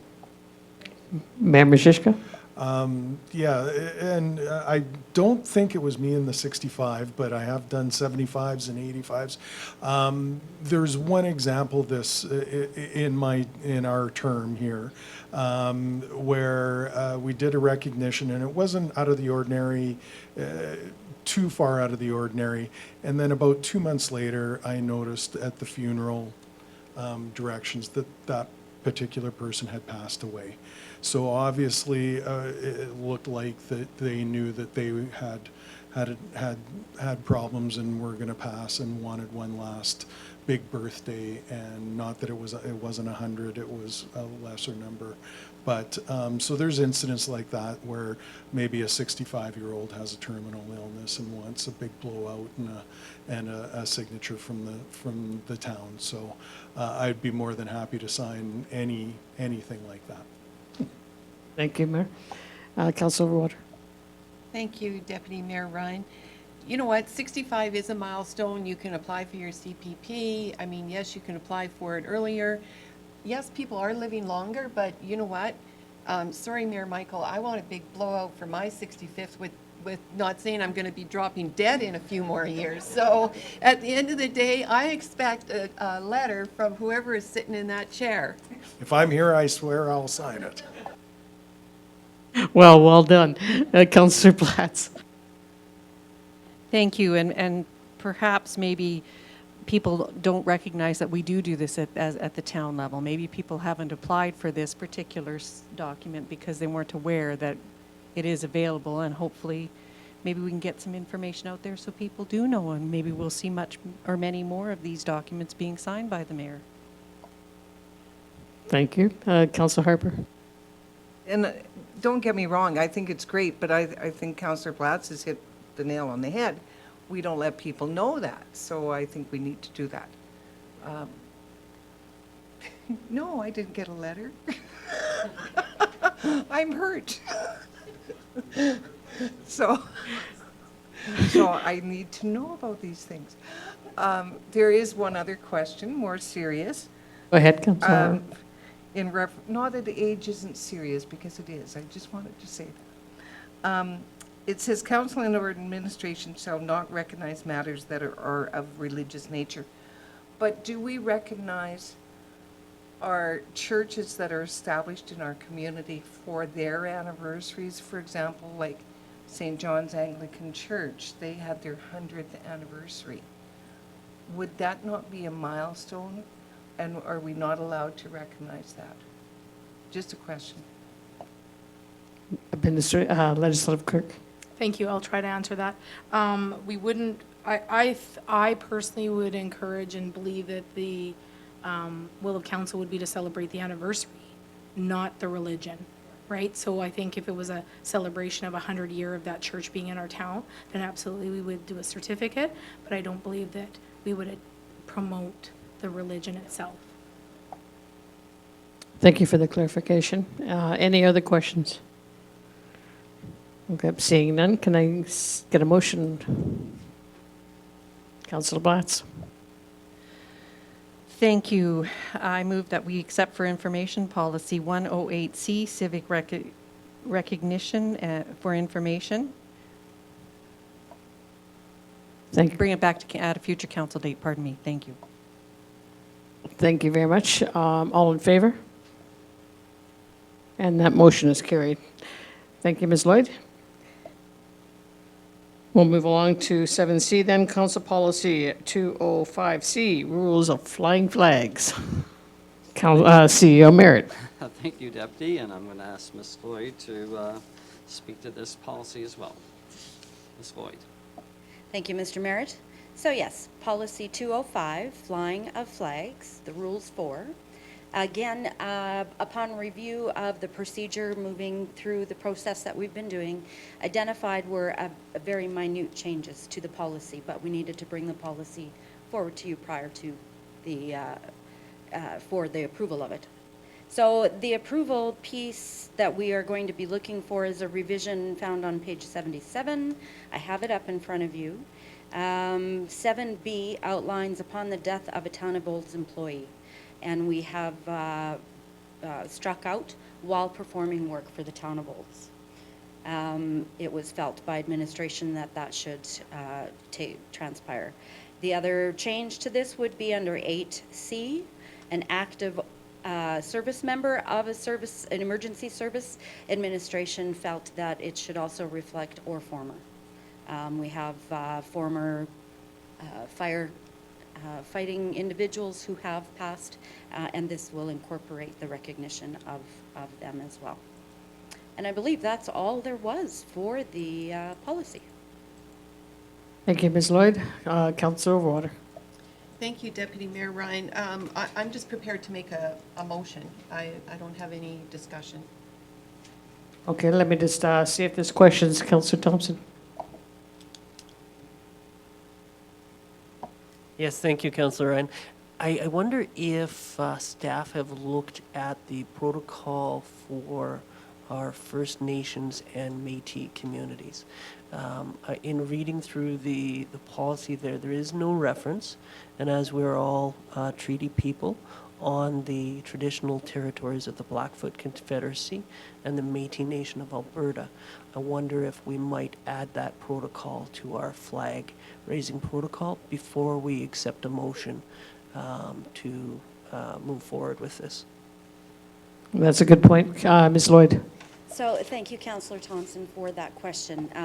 I know administration has had discussions, especially since council has become a welcoming and inclusive community, that flag protocol is part of what we want to move forward with. It is the prerogative of council to take a look. If you want to have research and have something put into policy sooner rather than later, it is something that we as administration can definitely do. CEO Merritt. Thank you very much for that, Kelly. I agree. I would like for this to pass, or at least be, bring back to the next council meeting, and then we will certainly, if council gives us direction to do that research, I think we've done some already, so that would be great, and we'll bring it back when we have that information, but I do want to recognize, if there's a chance that we have to recognize anybody here with these minor changes, that would be good too. So I think we can do both, accomplish both. Director Wagstaff. And further to what the CEO has said, there has been some research done into this. It was part of the plan, and I don't recall the year, but I know it was in the next term, for the Welcoming and Inclusive Communities plan that was presented to council, did include exploring flags and the protocols around flags. That was one of the steps in, it was, I believe, set, so it would be in the 2022 to 2026 term that would be explored. Yes, and I believe we had a discussion with regards to the Indigenous flags and which ones we were going to fly, because there was some dispute over which one was relevant and which one we weren't quite sure which ones, and so there was going to be some kind of review of that. Director LaRocque, do you have anything on that at all? No, I'm sorry, I don't right now. Okay, I think Michelle was looking into that. Was she not, CEO? No, I think just to reflect what Director Wagstaff, Michelle and others have been looking into this, and it was part of our plan to go forward basis, so we can certainly look at the timing of it again. But I would suggest that we pass, at least bring this back for the adjustments, and then we will certainly be bringing back the discussion that Councillor Thompson had requested us to do. I think we've got that direction. All right, super. Okay, thank you. And Councillor Overwater, would you like to make that motion then? Thank you, Deputy Mayor Ryan. I think Councillor Thompson can go ahead and make the motion, since he's got some changes. Councillor Thompson.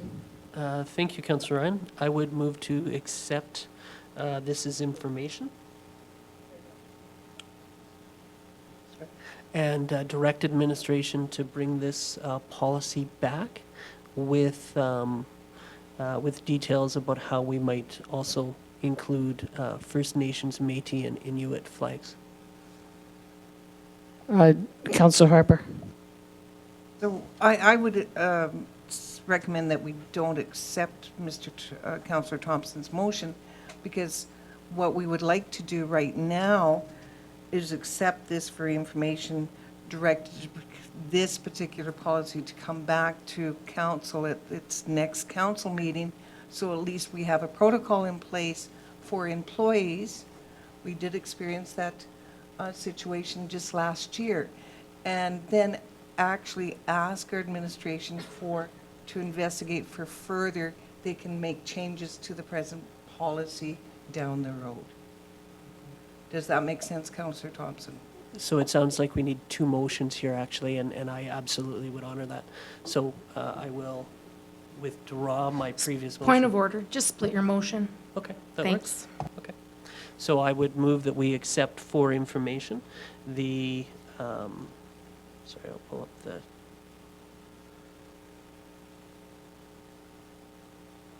sorry, what's the? That's policy 205C. 205C, and direct administration to bring that back to a future council meeting. Thank you. All in favor? And that motion's passed. Thank you, Ms. Lloyd. We would do another motion then, Councillor Thompson, with regards to what you were looking at before. I would further make a motion directing administration to bring back flag protocol for First Nation, Métis, and Inuit flag raising. Thank you. Is there any questions with regards to that? Seeing none, put to a vote. All in favor? And that motion's carried. Thank you.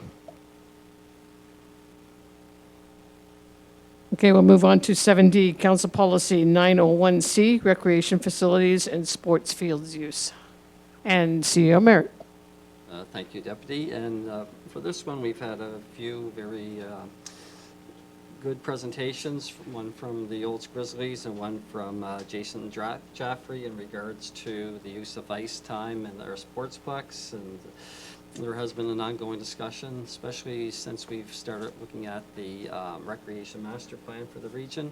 So we're bringing this policy back because basically we may have to make some adjustments, or you may want to make some adjustments. We're not recommending any at this time, but I'll ask the Director of Community Services, Michelle Larocque, to present this, and we'll have a discussion. Thank you, CAO Mayor. As CAO Mayor mentioned, we did have presentations from both the Grizzlies and from Jason Jaffrey.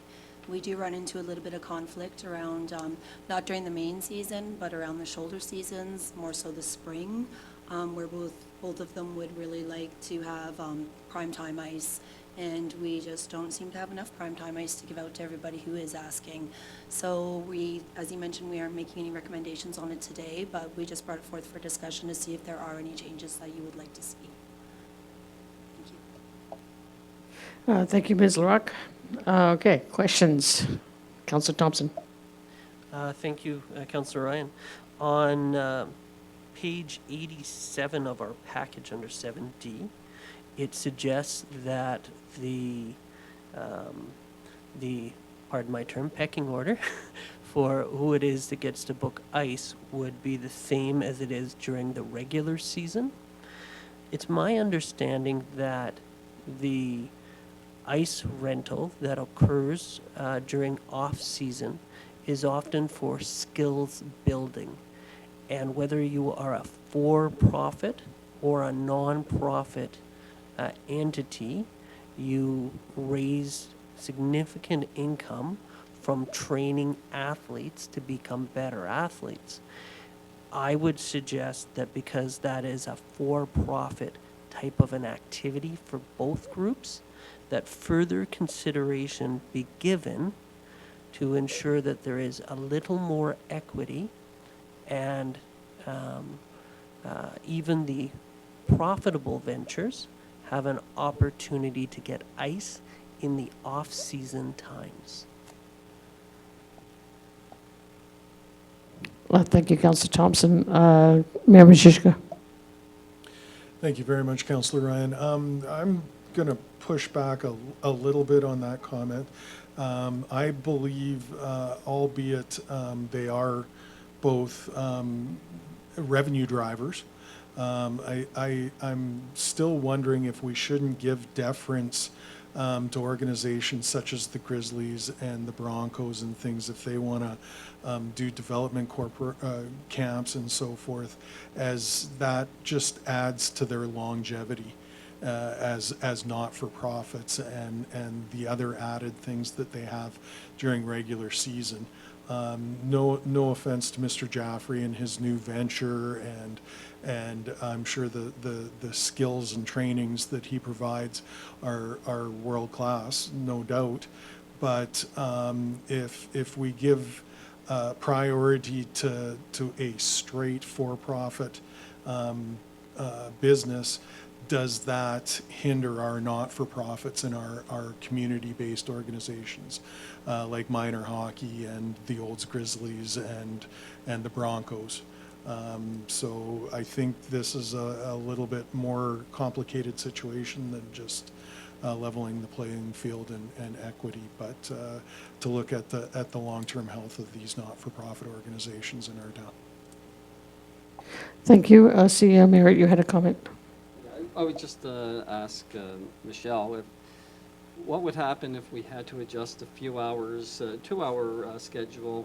Who would, because we use up all our prime time, no matter what time of year it is. So who is going to lose time if we give it to a for-profit group? I think we need to know, council and the public need to know what that means, because until we have more ice surface, or we can make arrangements with other municipalities, if that's possible, we are limited to those X number of hours, and as Olds keeps growing, we tend to be the hub for a lot of these groups, and I think we're only getting bigger as opposed to smaller in regards to people wanting to have ice time in Olds.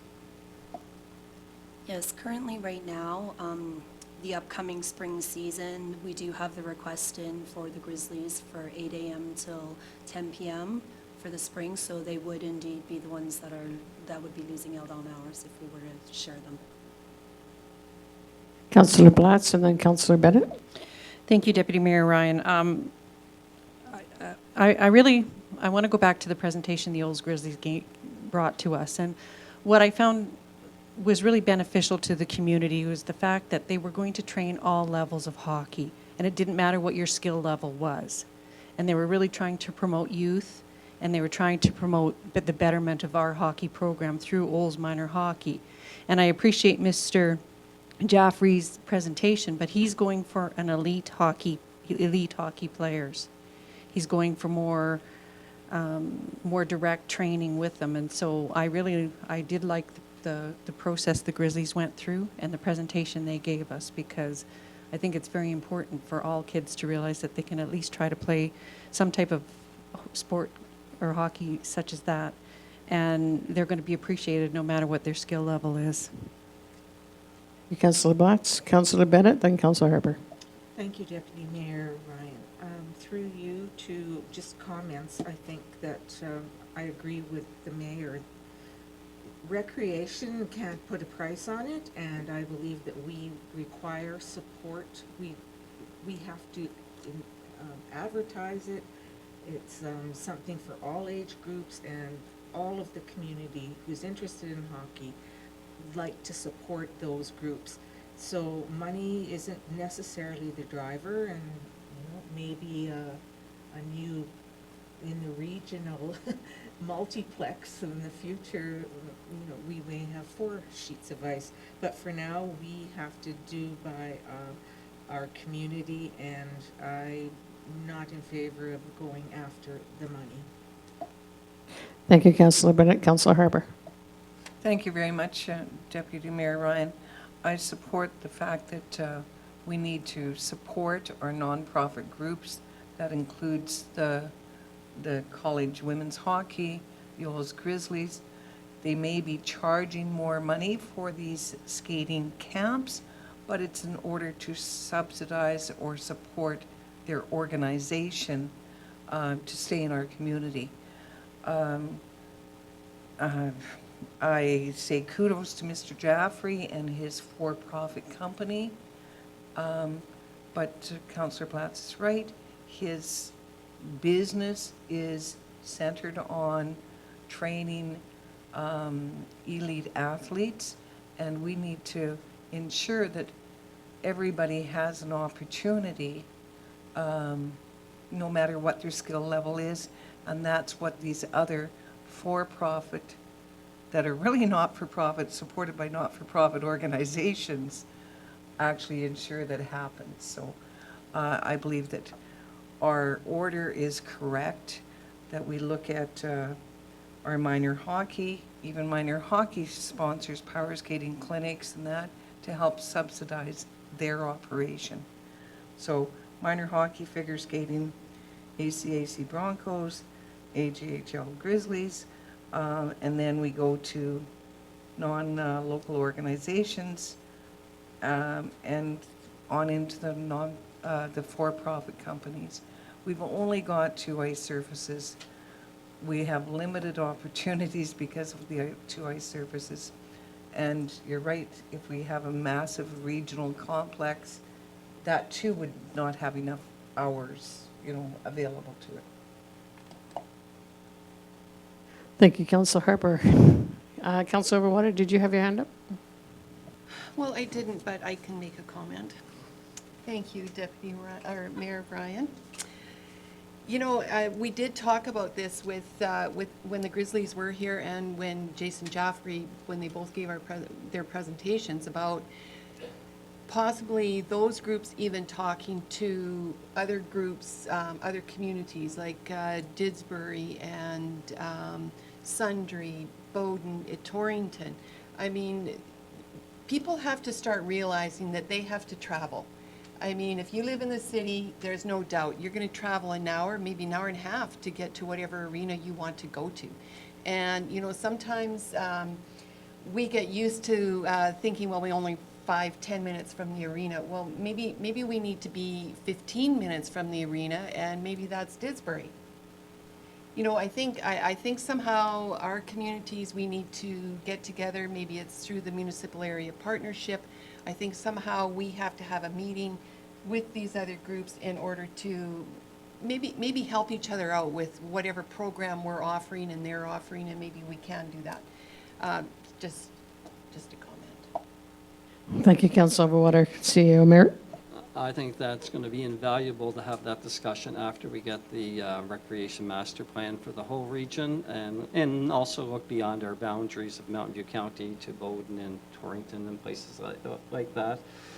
Because I think we do need to see where we can maximize time, and we may have to end up buying for extra time, which is not a bad thing if it's basically supporting the groups from all over Mountain View County and beyond, because that's what we're looking at. So two things are going to happen this year. One is we're going to have this sport recreation master plan, and that'll be available late in 2021. And in 2022, we do have the Pinty's Cup coming, so that's going to be a shoulder season kind of scenario, which means 2022 isn't going to have a lot of adjustments to it because we are going to utilize that ice time for that period. But I do think that leads to a very good discussion for for the fall of 22 and for beyond. I think that needs to be a discussion. I think it's ideal for MAP to invite those other communities that have facilities and have that discussion, and maybe there will be some solutions regionally to help this, because I thought Mr. Jaffrey's presentation was excellent. He has an ideal situation, but again, we are stuck with limited ice time, and so wherever we can help as a region, I think that's something we need to look into.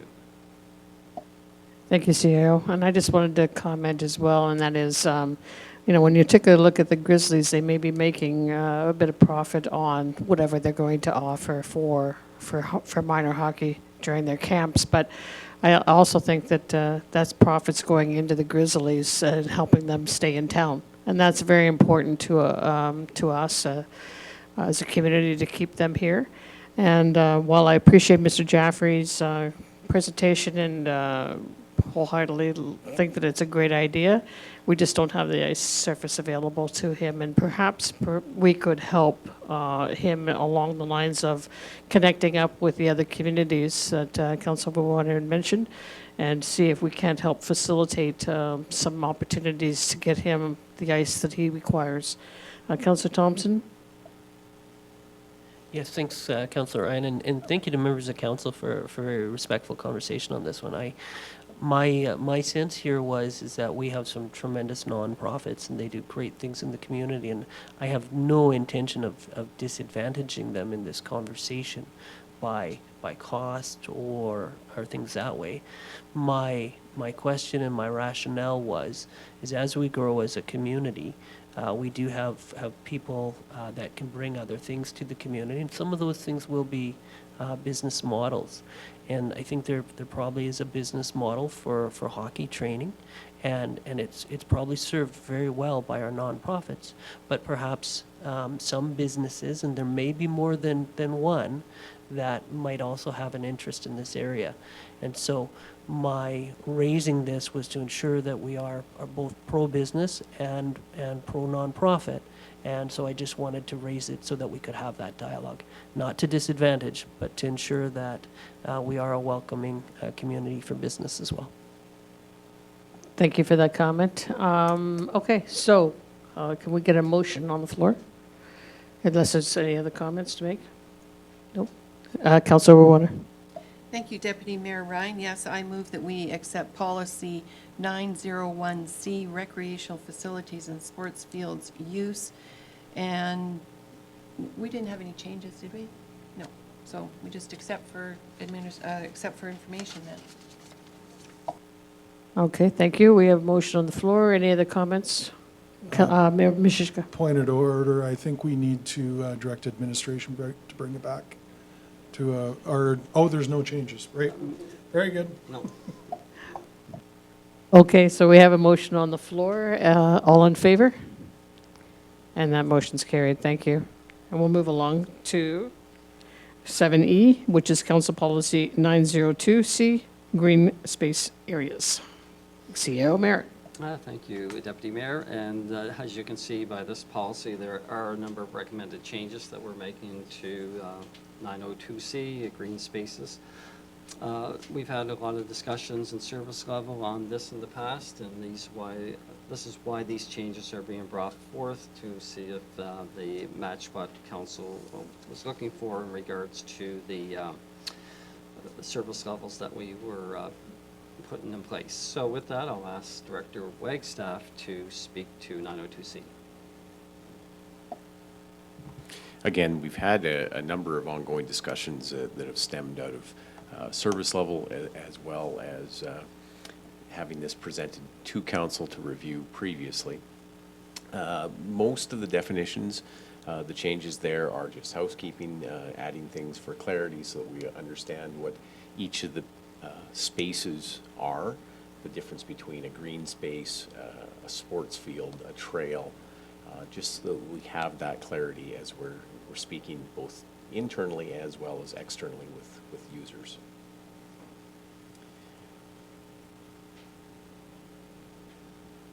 The Class A, B, and C is where we've had a number of service level discussions to ensure that we are treating those areas, and this is now on page 3, that we understand what the levels of service to each of those areas are. Again, for our internal levels, so that we don't slowly expand that scope unintentionally over time, and as staff turnover, that they can have an understanding as to what the levels of service are for each of these areas, as well when we communicate with our user groups, that they have an understanding that's in literally black and white as to what the levels of service are for each of our facilities when we're talking outdoor spaces. The one piece that I will just draw to your attention that we have not discussed as administration and council is under sports fields. We have Deer Meadow School South Diamond is the only diamond that we officially provide any service and care to. We do not officially care for or maintain maintenance on the North Diamond. That's a piece that I just wanted to draw to your attention, because it is a communication piece that we have to circle back to our users so that the public understands that diamond at the Deer Meadow School that's on the north side is not one that we service. So it is left as a space. Other than that, the pieces that are in red between green spaces were from the back and forth, just to indicate where we're at on our Class A, Class B, and Class C list. And with that, I open it for discussion and input from council. Well, thank you, Director Wagstaff. Councillor Bennett. Thank you, Deputy Mayor Ryan. I'm just curious why we would choose to do one at Holy Trinity and not the other, and how do we communicate that? Do you mean Deer Meadow? Yes, Deer Meadow. So I'll share the history as to why.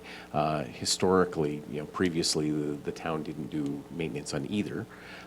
We do have a public utility pathway that goes to the schools that we maintain. And Special Olympics had used the one diamond, and they had approached the Lions Club as a service club and did a partnership where they upgraded the South Diamond. And at that point in time, and I believe this, I'd have to look up the exact date, but I believe it was 2010, 2011 timeframe, an agreement was made with the town that once the Lions invested their volunteer effort into the upgrades of that diamond, that the town would upkeep that diamond for use, primarily for Special Olympics, so that they would have that opportunity. With COVID, we have not, because Special Olympics has not return to their regular operations. They've been ceased for a year and a half now. We have not had any opportunity yet to discuss with them their future with baseball and whether or not they would use that diamond or whether they would utilize some time up at Rotary Athletic Park. For them, there is some advantages to Deer Meadow in the informal conversations that we've had with them to this point, primarily to do with location and walkability. But that's not an end-all, but we haven't explored that fully with them yet. But that's the history to why we were servicing the South Diamond and not the North Diamond at the school site. Thank you, Director Wagstaff, for the clarity. Councillor Harper. Thank you very much. Just a curiosity, why we've moved the cemetery from Class A to Class B?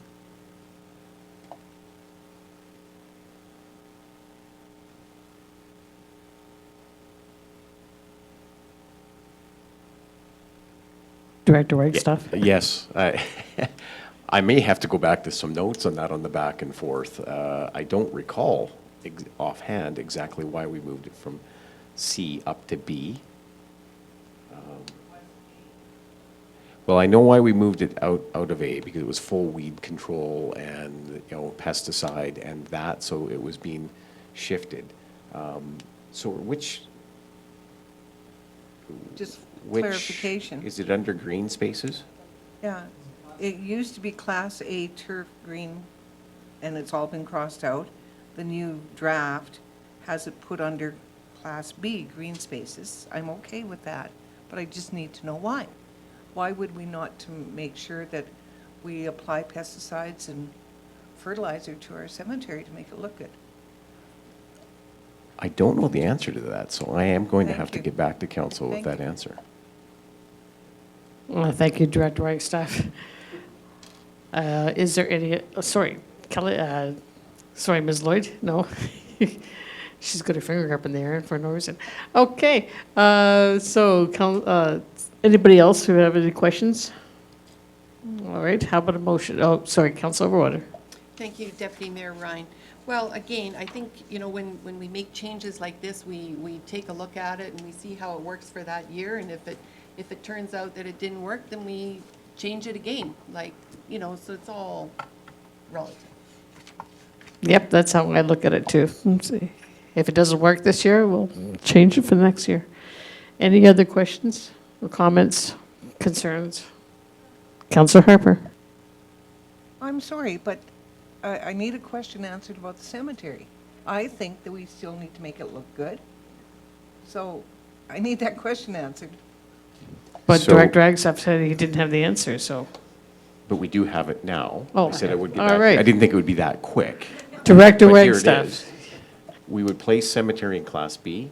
It would still get its weeds dealt with on a regular basis, and it still gets fertilizer. It's still good. It doesn't need the required care that a turf would get, like at a ball diamond or a play center. Perfect, good answer. CEO Merritt, you had your hand up.